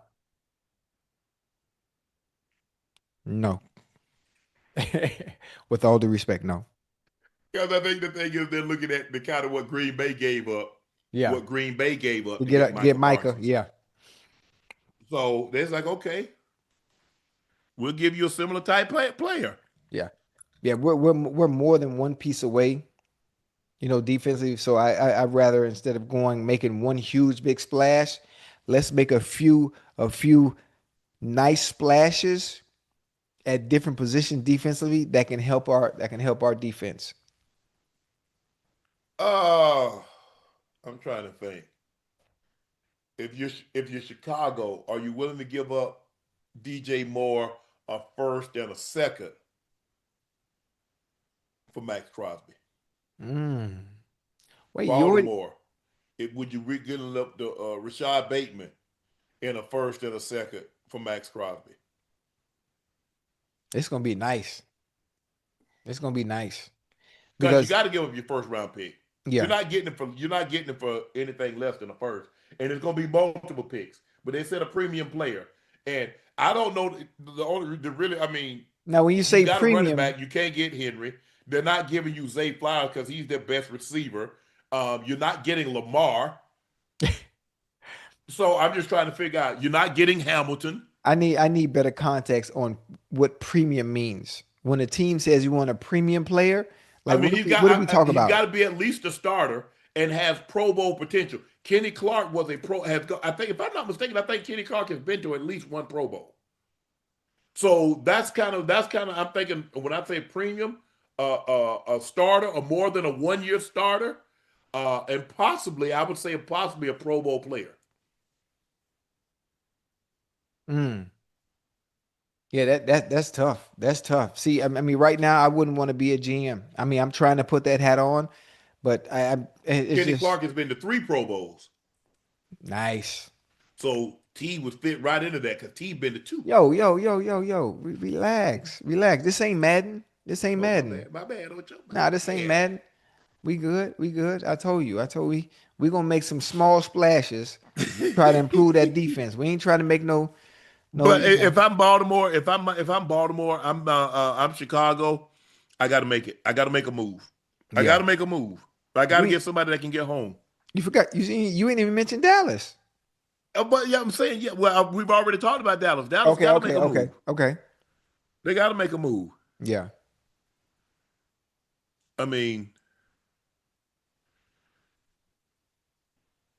they got. Well, they gave up one of those first rounders to get Quentin. They still have 2. Would you be giving up another one? They're not gonna want to give up Quentin. So basically, Ooh. I'm trying to think on the Dallas defense who you got. Ain't nobody been to the Pro Bowl. Kenny Clark's been to the Pro Bowl. Quinny has been to the Pro Bowl. Right. But who else is the defensive player? Deron Bland? Hey, but I mean, now that I'm thinking about it, boy, we need a lot, boy. Because I don't know if the premium player Ocho to do want an offensive guy or a defensive guy. See, that's the thing. I would need better context from the Raiders. Help me help you. When you say premium, what do you mean by premium? Oh, I'm thinking he's at least Pro Bowl. At least Pro Bowl. That's a premium player. I think we'll all agree that is a premium player. Right. Y'all ain't got a whole bunch of them.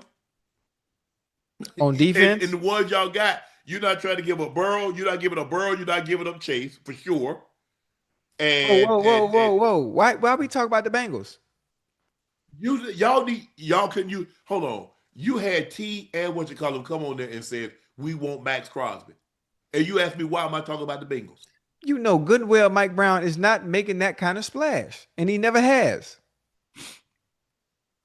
We gonna make little splashes. We not gonna jump in the puddle and get wet. So you ain't throwing no boulder in there. You throwing a pebble. No. You got a little ripple. Listen. We need small wins. We don't need a big win. We need small wins in the offseason, the small wins in the draft. So in other words, what he doing, guys? He got those Chinese. Y'all see the Summer Olympics, those Chinese gymnasts, and they those high diving, those platform, and they ain't no splash. Yeah. So he looking at one of them Chinese swimmers, going there with no splash. He ain't trying to do no cannonball. Yeah. We don't want to do a cannonball. We don't want to. No, we don't need to do no cannonball. No. I'm just trying to help y'all get to the playoffs, Ocho, because we're gonna be all right. We're gonna be all right. We're gonna be all right. We're gonna be all right. We keep our quarterback upright. We keep him healthy throughout the season. He's gonna be all right. Okay, Ocho. If LeBron James is willing to take a significant pay cut, Brian Windhorst believes there's a 99% chance he signs with Cleveland this summer. LeBron would then have the storybook ending retirement tour on a true title contending team where it all started. Is he willing, though? Cavs are a second apron team and would only be allowed to give him the vet minimum, according to Anthony Lima. Ooh. Talked to a few execs in the media world about how much LeBron could get for the rights to this farewell streaming bidding war, and was told somewhere between $40 and $75 million. So he could play for the vet minimum next year on a title contending team and still get compensation for his value. Add a final year of off-market branding, marketing deals, and it's a no-brainer. Basically, the entire season would be bought to you by LeBron James and friends. Move over, Ronaldo. LeBron James will be the highest-earning athlete in the world next season in Cleveland, Ohio. Hey, I like that. Not only do you get a farewell, you do have to take vet minimum, but you have so much going on off the court. You got so much going on off the hardwood where you're gonna be okay, and it's not such a blow as opposed to how it would be for other players, right? And then on top of that, you get a farewell tour documentary that's paying you north of 50, that can reach up to 75 million. Yeah. Oh man, hold on. And I got Donovan Mitchell, and I got James Harden. Yep. Man, stop playing. Evan Mobley, man. Jared Allen. Man, stop playing. Sam Merrill. What we talking about? I could make the decision for LeBron. This could be the decision 2.0. I'm telling you, LeBron is going to Cleveland, and it's going to happen. I like it. It makes sense to me. Yeah. Because now you put the final season patch on that jersey. Ooh. Hey, back home where it all started. Not too far from Akron, Ohio. Yep. Young kid. Mm-hmm. Ooh, that's you listen, like that? That's a yes. That is a fairy tale type movie ending. Finishing your career off right down the street where you grew up. I like that. So we'll see how it goes. I think everybody's waiting to see what LeBron James does. Dwayne Wade said he had a feeling LeBron was leaving Miami when Pat Riley took away his cookies. Let's take a listen to what D Wade had to say on the Underground Lounge. Okay, we trying to get that loaded right quick, chat. Bear with us. Hey, that was a funny story, boy. I can't believe Pat did that. I know Pat run a tight ship, but like, come on now, Pat. Come on, baby. You know, Pat is one of those people. Obviously, he's old school in regards to who you are. No matter how good you are, no matter what you've accomplished, I'm going to always have the upper hand and show you you're not bigger than the program, especially not my program. Nope. That's a gift and a curse too, as well, though. It is. Yeah. We got that. Are we ready yet? Still not. As before, man, this is the moment this was the first moment where I had an inkling that LeBron may not be back. One thing you don't do is fuck with LeBron cookies. No. This is serious. Like, he loves chocolate chip cookies. Like, chocolate chip cookies and ice cream he loves, right? And so when he gets on the plane, Bron walks on the plane with a bag of food. One bag is all cookies, and the other bags are what his chef has prepared for him to eat, because he eats a certain way. He don't eat what's on the plane. Yeah. But, you know, he have his cookies. So we get on the plane, and we play cards at the front of the plane. We play cards, and then at some point, Bron gonna be like, "Hey, bring me those cookies." And this one day, he was like, "Hey, where my cookies at?" And they had to come up there and whisper in his ear and tell him there were no more cookies on the plane. Yeah. That motherfucker sat back away from the game. He pushed that cards back. He sat there quiet, doing his head like this. I was looking, I'm like, he ain't play cards no more. He sat there like this. And Smack, you gotta know, if the card game gets shut down, shit's serious. Oh yeah, I know. It's serious. If the card game gets shut down, it's serious. It was too much micromanaging at that point. Like, you're talking about a team who's 4 finals in a row. Right. You don't need to micromanage us. And I felt that Rouse he went a little too far with his micromanaging at points like that. We grown, man. You don't take the cookies away from us. And this seems small, but we get on it and change all the chips. You got the shit that gets you through. Yeah. When I get on this plane, I want this, because this is what gets me through, because now I'm about to fly to the city. I ain't getting in at 3 in the morning. The food on the plane I really don't want to eat. I can't eat when I get in. I got to get up in the morning. We got to do this again in DC. Like, I got to have my comforts along the way, or I ain't gonna be me. Rouse take all them comforts away when he hot. When Rouse hot, ain't no comfort. Who was Ralph? Rouse, Pat Riley. Oh, that's what we call him. Okay, Rouse. yeah, Pat. That's too much. That's too much. Obviously, micromanaging. I think that happens a lot, especially when you already have a winning organization. That's too much. That's too much. I know. There's certain things that players need, as like D Wade said, it's their comfort thing. You know, whatever it may be. It might be food, might be a favorite blanket, it might be a certain shoes or something that you travel with. It just, everybody has their thing. But to have that taken away, especially someone like LeBron, man, that's crazy. Pat Riley is one of these coaches. He would rather lose his way than win someone else's.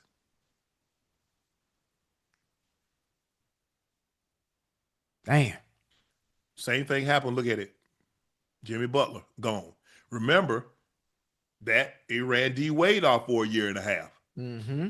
When he went to Chicago, LeBron James, like, nah, you're not finna macroman. You gonna take us something. Come on now. Because you upset. Okay, I don't know what you got going on in your life. I wish you the best. I wish you worked through it. Right. If you take hours, you don't. Athletes like things a certain way. Yeah, very meticulous. There's a reason why this man has survived this long. He's done the same thing every single day. Mm-hmm. Do you know how boring this man's life is? Imagine you do the same thing every day for 23 years. The same thing.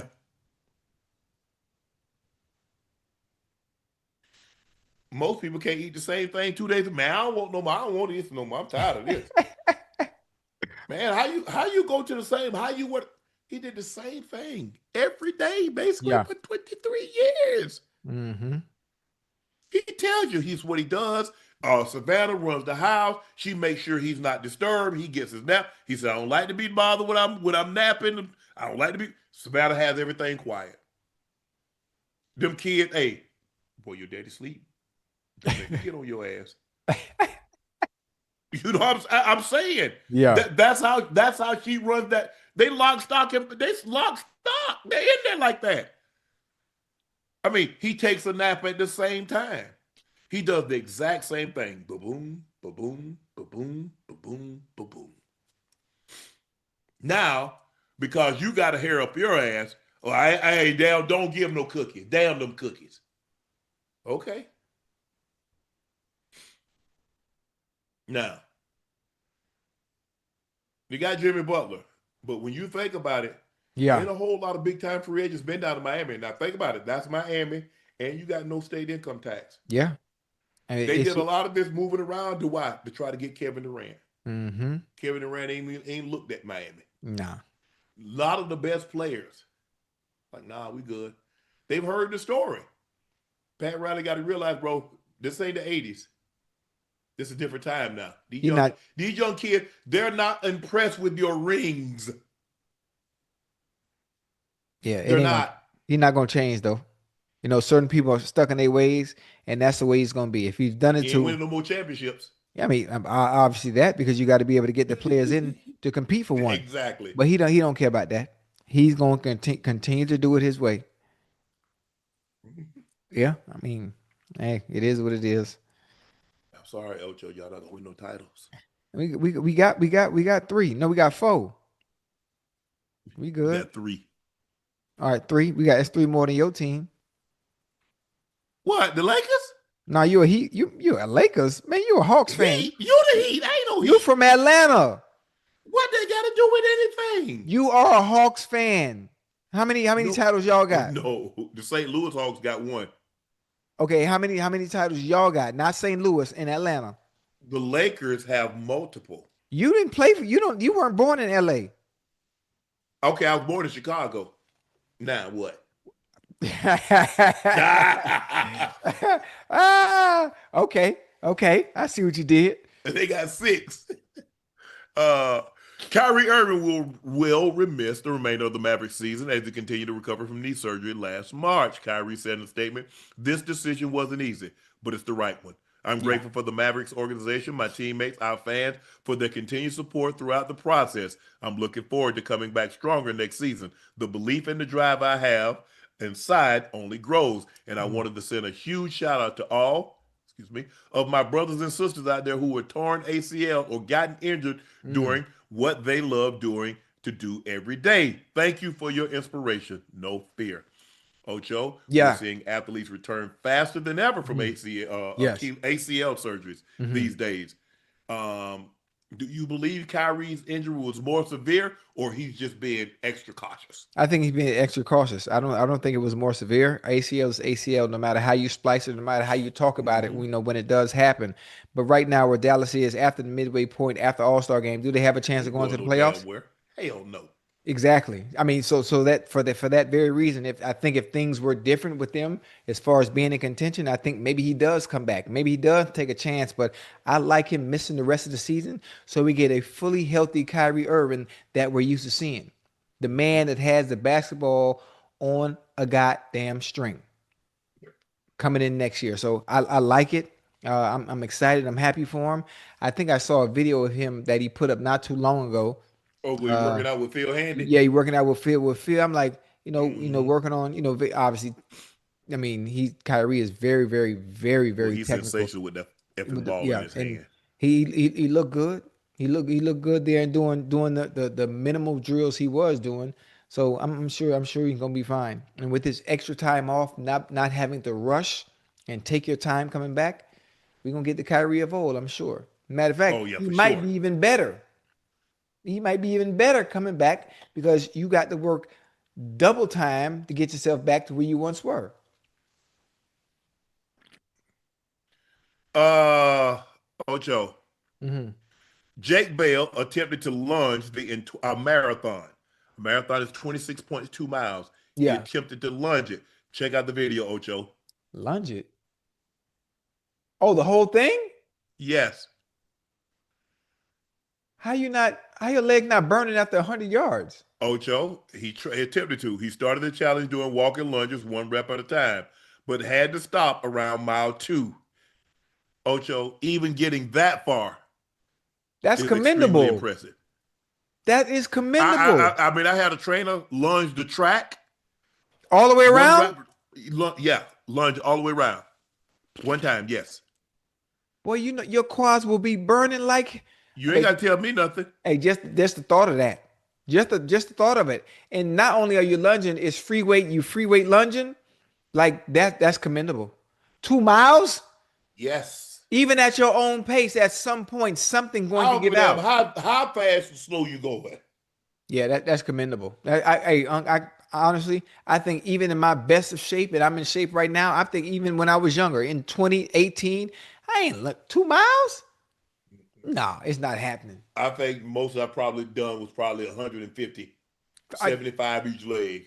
Hey, I've done the football field, 100 yards. 100 yards. That was part of my offseason training. I go down and I go back and I stop going through it. And I'm not going all the way through. Actually, that's 200, but we get you. Yeah, that's what I said. You say you were 100 yards. No, I'm saying I go down 100 and I come back. That's 200. Right. I wasn't mentioning how much it equaled. I was just saying I went down the first 100. You say you looked. Yeah, but hey, matter of fact, and my man Ocho, boy. Hey, that Joe ain't no telling how much money he done gave away. He probably gave away $10 for $5. Nah. You know, I don't play about that money now. That's one thing I'm good the at. Lunges, man. Hey, they hell, boy. Hey, matter of fact, you know who that was part of our workout with me and AB. The end our route running session was we did core work and we did leg work. Sit ups, 5 minutes straight. Then we do the lunges. Go down, sit up, come all the way back and lunge. Sit ups. Oh man, it was we had a killer workout in the all season, boy. Yeah, I mean, doing AMRAP as many rounds possible. So you set the timer 10, 12, 14 minutes. Right. And you do 3-4 different exercises. So you might do 20 calories on the bike. You might do 10, 20 push-ups. You might be doing 20 squat to press. Yeah. You might be doing sit-ups, whatever the case may be. And you set the thing and you try to get as many rounds as you possible can. Or you do an EMOM, which is every minute on the minute.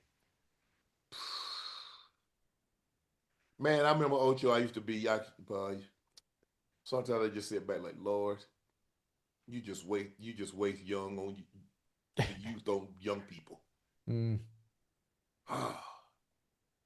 I be trying, Ocho. I be trying so hard. I remember, I just can't. My mind is, yeah, you could do it. Oh, you could do it. Hey, Shay, you could do it. Yeah. Them old legs and lungs say, nah. Can't do it.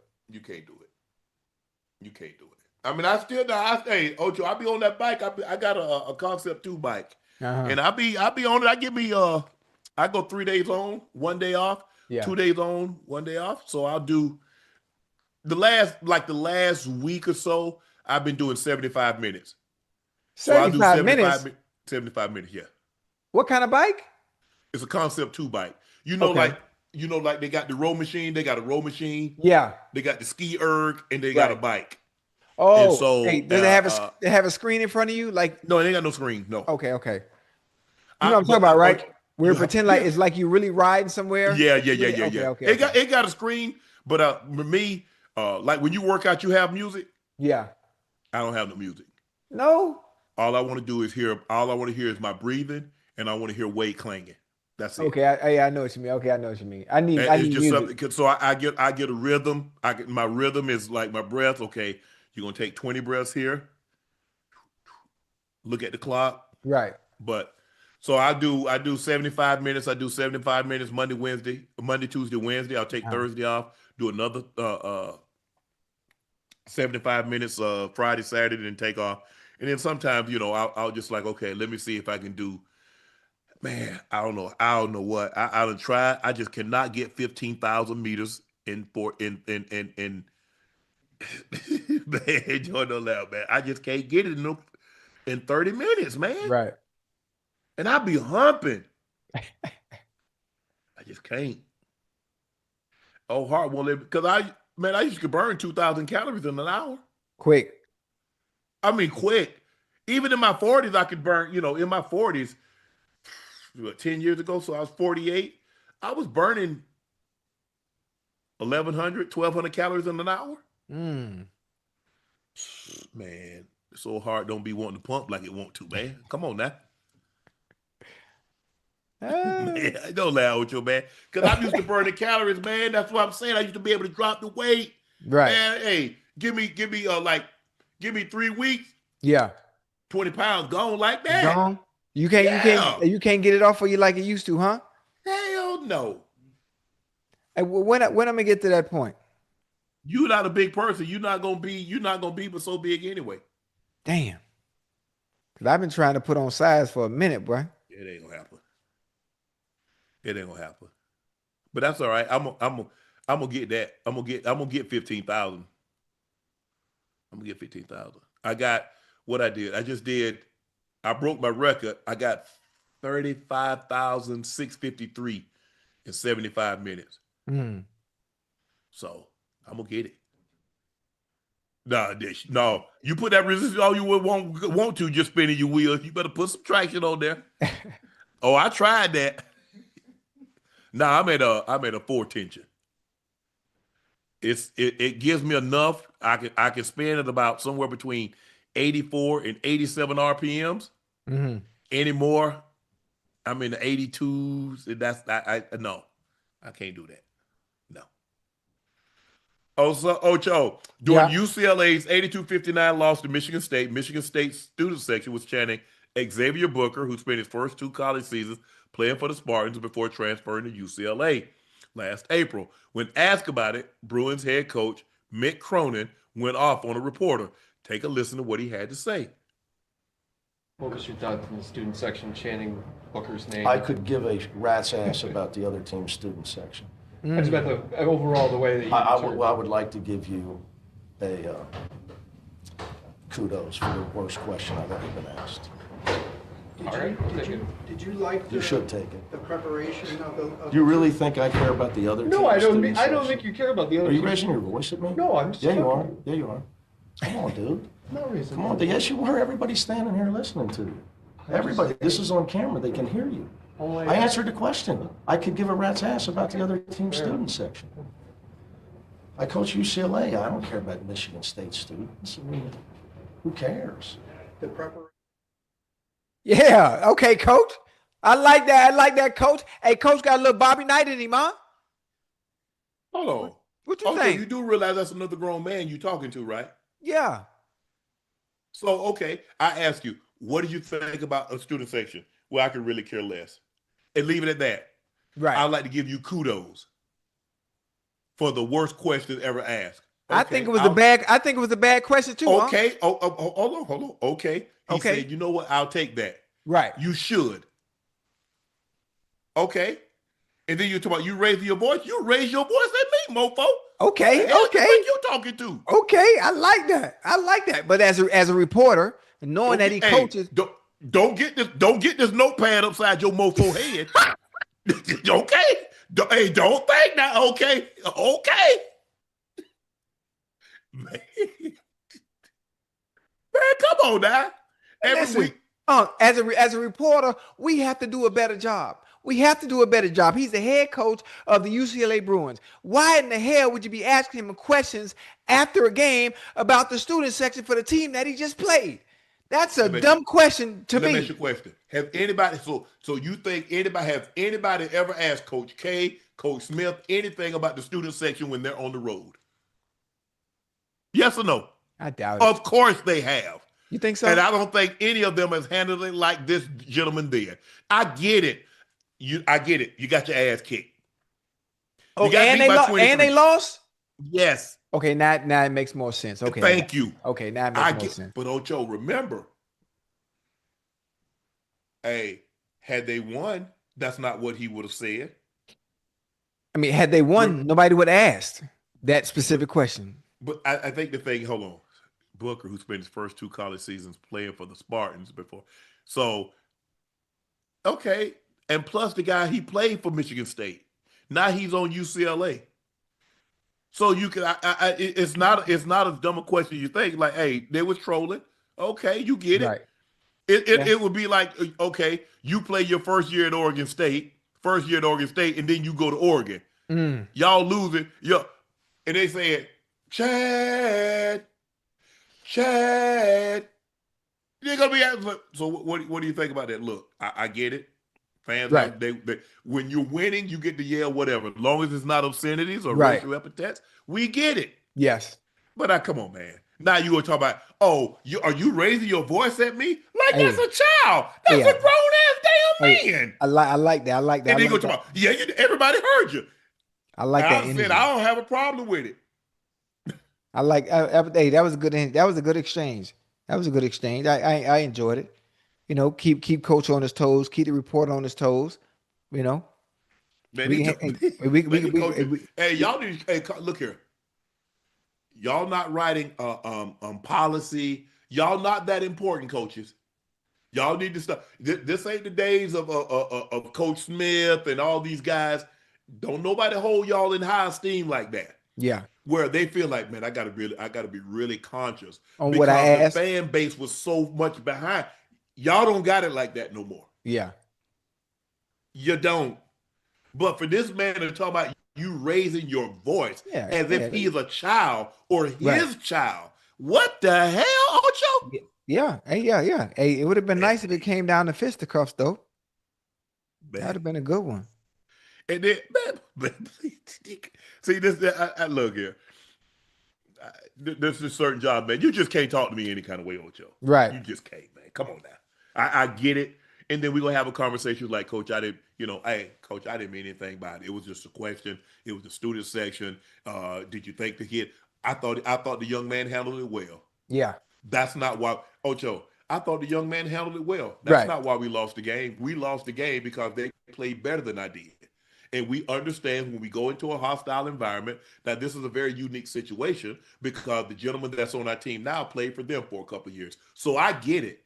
But when we go into a hostile environment and we don't execute our offense and we don't play well on defense, this is what's going to happen. We're going to lose by 23 points. Does that answer your question? Yeah. But to talk about, hey, did you raise your voice? Hey, listen, that is the perfectly PC answer. Coach wasn't feeling like that at that time.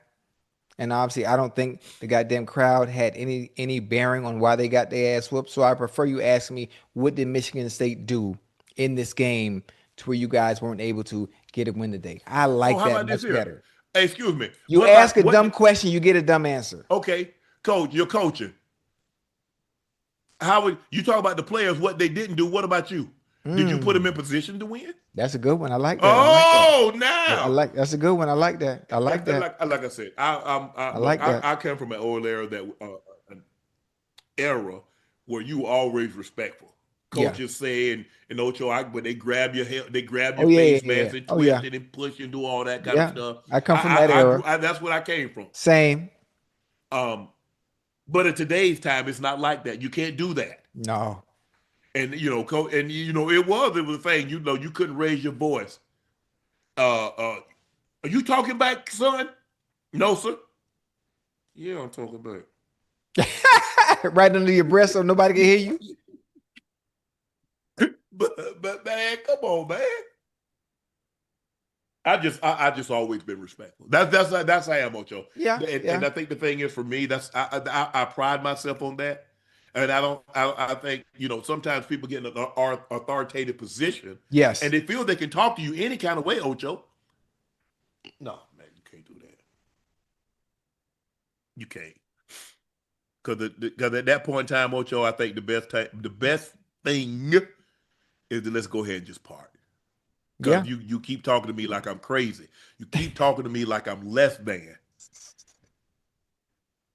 Hey, what you say? You gonna hit him upside the head with the what? That notepad.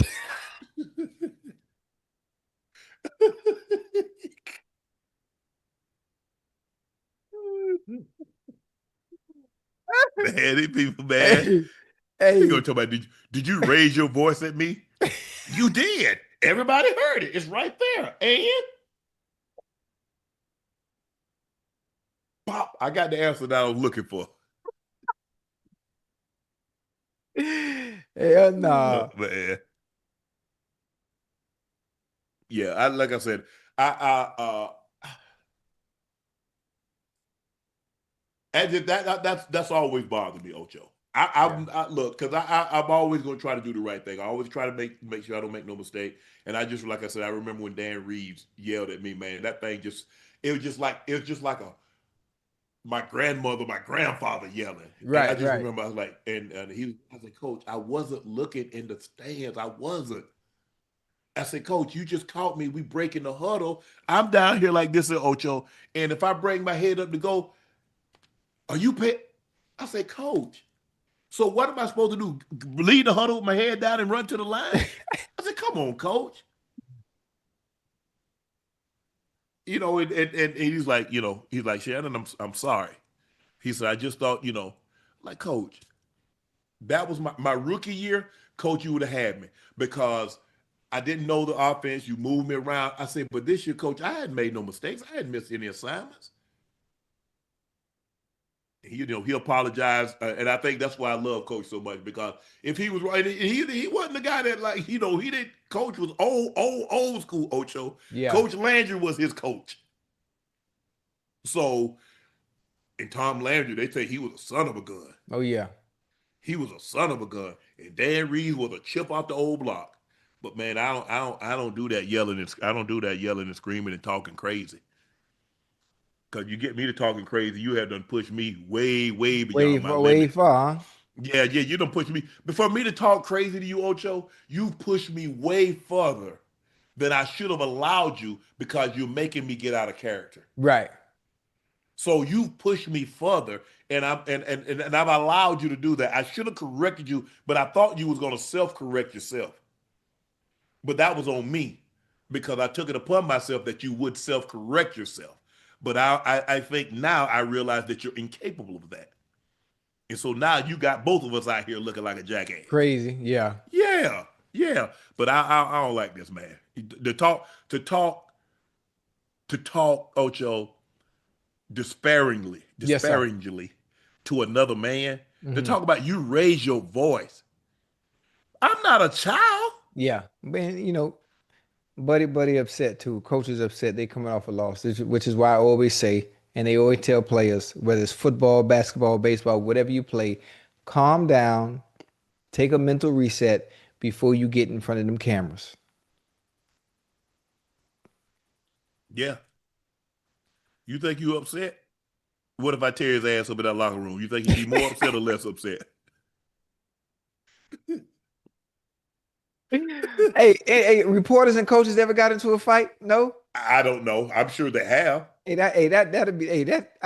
Chad, is there any footage of a reporter and coach going at it or getting it? I mean, I'm not talking about, I'm talking about actually like going at it. I think Bobby Knight punched the coach. For real? Yeah. Punched the reporter, you mean, or the coach? I think he punched the opposing team's coach or something. He done something that we know. Yeah, we know he's done things to players. But I think he headbutted one player. I remember he threw that chair across that the floor. I think that was that in Purdue? Was that in that might have been Assembly? That might have been their building. But Bobby Knight was hell, boy. He was. Ocho, now it's time to play or fade, presented by Prize Picks.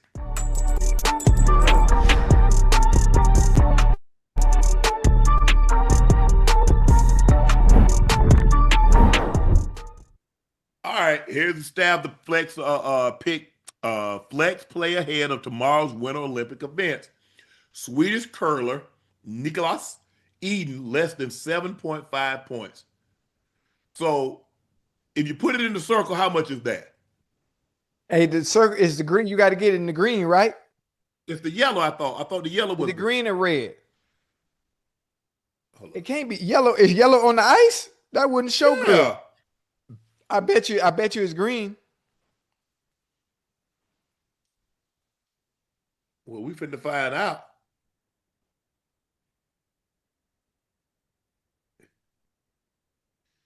Lord have mercy. I can't spell words. Ish. Oh, so you like me? Yeah.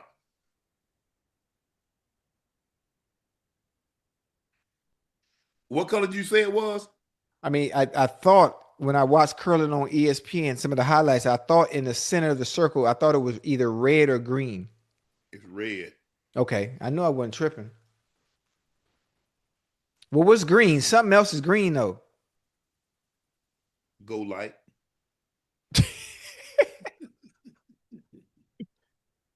I'm gonna say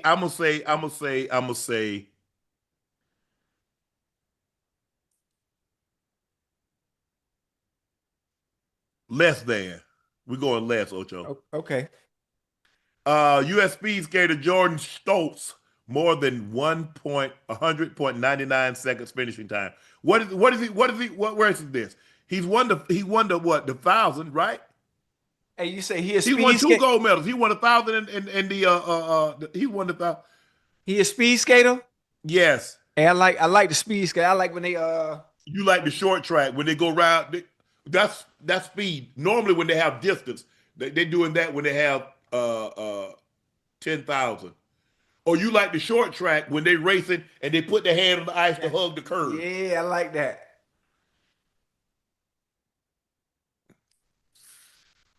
Oh, it's the 1,500. 1,500. So that's what 1,500 one. That's almost a mile. That's 100 yards less than a mile. Yeah. 100 meters less than a mile. But that's bucket. Woo-wee. Well, he got 2 goals. I think he won the 500 and the 1,000, right? Well, he USA. I'm going. He gonna do it. Yeah. USA. Japanese free skater Monet Chiba, less than 144.99 score. She ain't gonna beat us. No, we got Lou. We gonna win. We winning this gold medal. We better. I'm gonna say she gonna have more. What you call gonna have a better? Okay, I'm gonna say she'll have. I don't care what Chiba does, but she ain't beating Lisa Lou. So I'm gonna say she have less, and I'm gonna say Alicia Lou have more. That's what I'm going, because we got to win this gold medal. Because our guy, he failed, man. He failed like 3 times, man. 2 or 3 times. I would say all he had the quad guard. If he'd hit the quad, if he'd hit one of those, Ocho, we'd have won. Yeah. And they let him do backward flip now. I remember when Cyril Bonale tried to do it, the French were, they disqualified it. You couldn't do the back flip. You couldn't do it back now then. Everybody talk about the black flip, the black flip, the black flip. And she was bad too. So just make sure when y'all see that, she was doing it and it wasn't allowed. As a matter of fact, she protested and she did it anyway. And it DQ'd her. We support Team USA, so it's on every non-American and more on every American. $20 to win, $120. Download the app today. Use code Shannon to get $50 in lineups after you play your first $5 lineup. Prize picks. It's good to be right. Let's go, Elisa. Let's go. Give me something to talk about. All right, Ocho, it's time for our final segment of the evening. It's time for Q&A.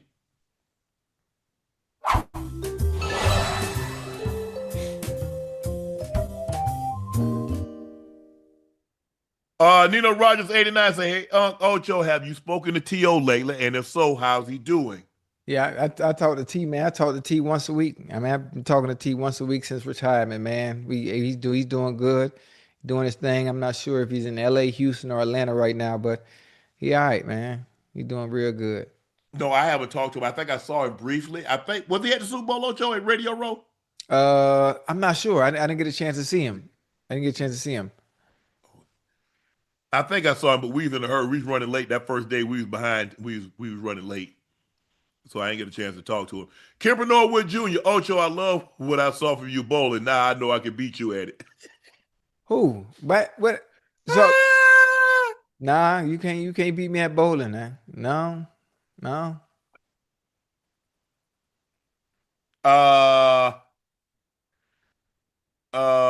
Jordan B. Highs F. DJ Moore, 2026 first round pick and 2027 second round pick.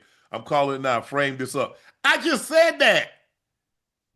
How you taking credit for my pick? That was your idea. I tried to get us to Ocho, but Ocho said he didn't want it. Nah, I don't like that. AAC 32-14 Patriots. Give up Diggs, 26 first. I don't think they want Diggs, bro. I don't think they want Diggs. I don't.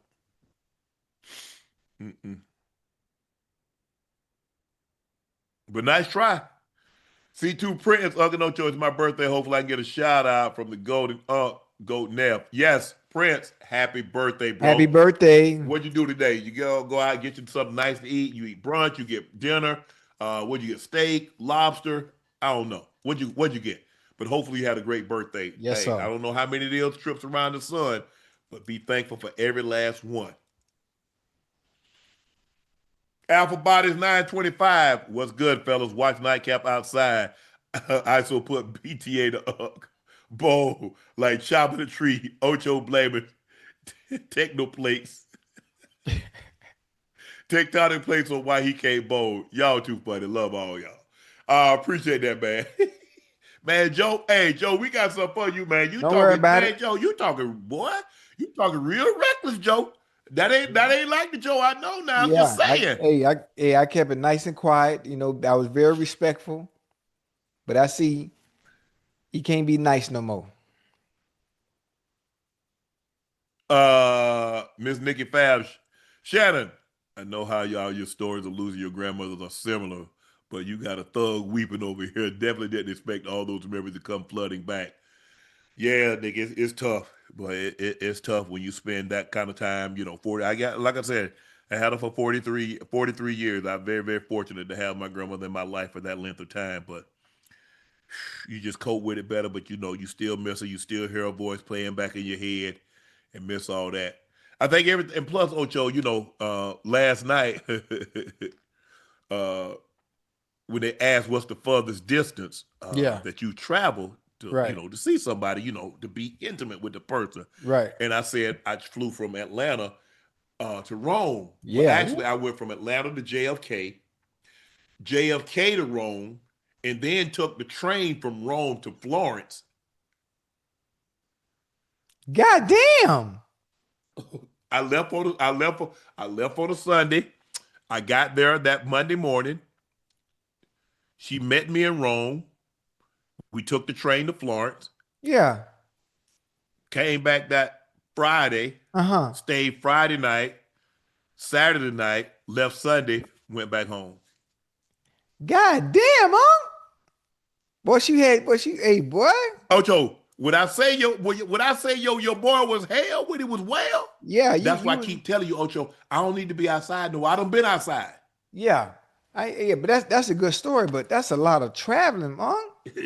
Hey, hold on. And I ain't even asked the question, not to be in your personal business. Was it even worth it?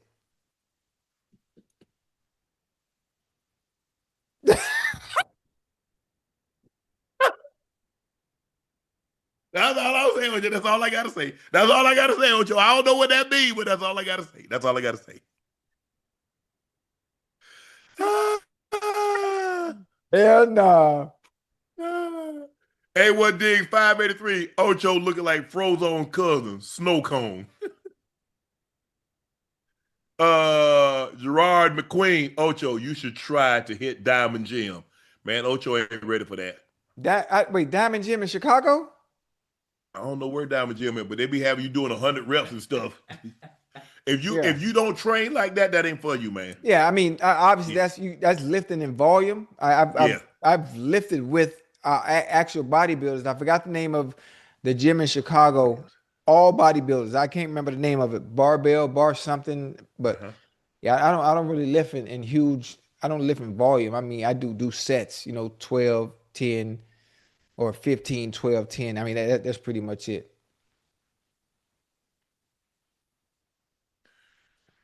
That's me. 12 to 15. That's all I got for you, Ocho. Yeah. 100 race ski. I learned my lesson with D Rose. As much as I want to see Tatum, Kyrie, and Dame play as a fan, I now pray they take the time they need to recover. Right. I don't want to get robbed another player. I like to watch again. I agree. And I think these guys are going to be very cautious. I hope JT, I know he wants to get out there, but hey, err on the side of caution, bro. Err on the side of caution. The Sean underscore show. Oh, I know you heard about KD burner account leaking by now. He talked bad about everybody. What do you think? Like I said, I don't. Me personally, I don't believe it. Like I think I heard him talking a little bit like everybody know they see him locked in. I just don't believe it, and so that's why I am with that. Recue 24. Could Lamar Jackson play in the early 2000s? Yeah, he could play, but it'll be a lot more difficult because you could punish the quarterback. Yep. Yep. Kill him. I mean, Michael Vick played in the 2000s, so clearly he could play. Yeah. But you see how they hit Vick? Hey, when they were able to catch him. Yeah. But you got to understand now, you didn't have the protection like you got in the pocket now, though. It's a whole. That's why I'm saying people like yes, these guys can play, but all that's man, it was a different ball game. 80s, 90s football. Yeah.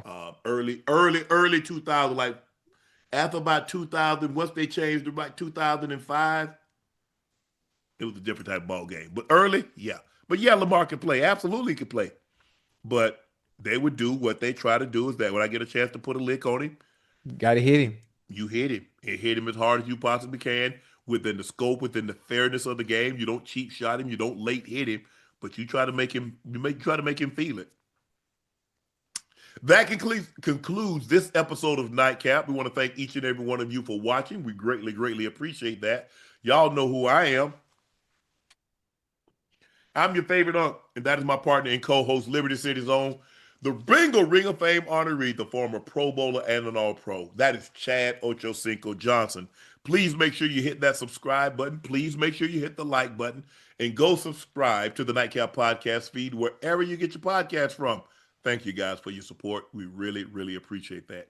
Those looking to purchase a bottle of Shade by LaPortier, head over to LaPortierCognac.com. If you cannot find it in a state or city near you, it is a premium VSOP cognac, the best tasting, smoothest VSOP cognac on the market.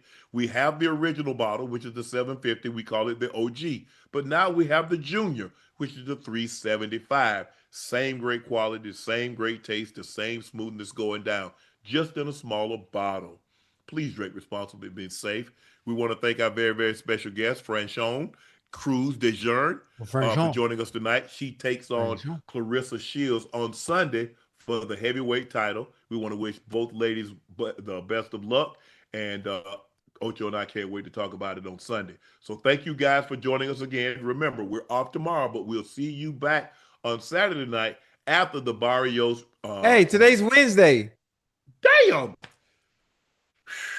Oh, you tripping. Boy, they got me. Hey, Ocho, they got your boy flying around, boy. Yeah. What's tonight? Wednesday. Wait, it's Thursday now. Well, I guess we'll see you tomorrow night after the NBA games. There you go. Ocho, you might have to call you another host there. Hey, sir, you need another host. Oh, Ice. Oh, no, I got to be here tomorrow because ISO been on there talking reckless. We got to get him with Ocho. Yeah, I'm ready. Nah, man, we got to get ISO. ISO been talking reckless, man. Yeah. He all up under the comments. I said, man, get out the comments. Yeah, I seen that. We got to get back in the field. Okay, we got something for you. We got something for your ass, Joe. I promise you. You talking real reckless. I know everybody little right like, yeah. ISO. You got everybody all hyped up. We got something for you.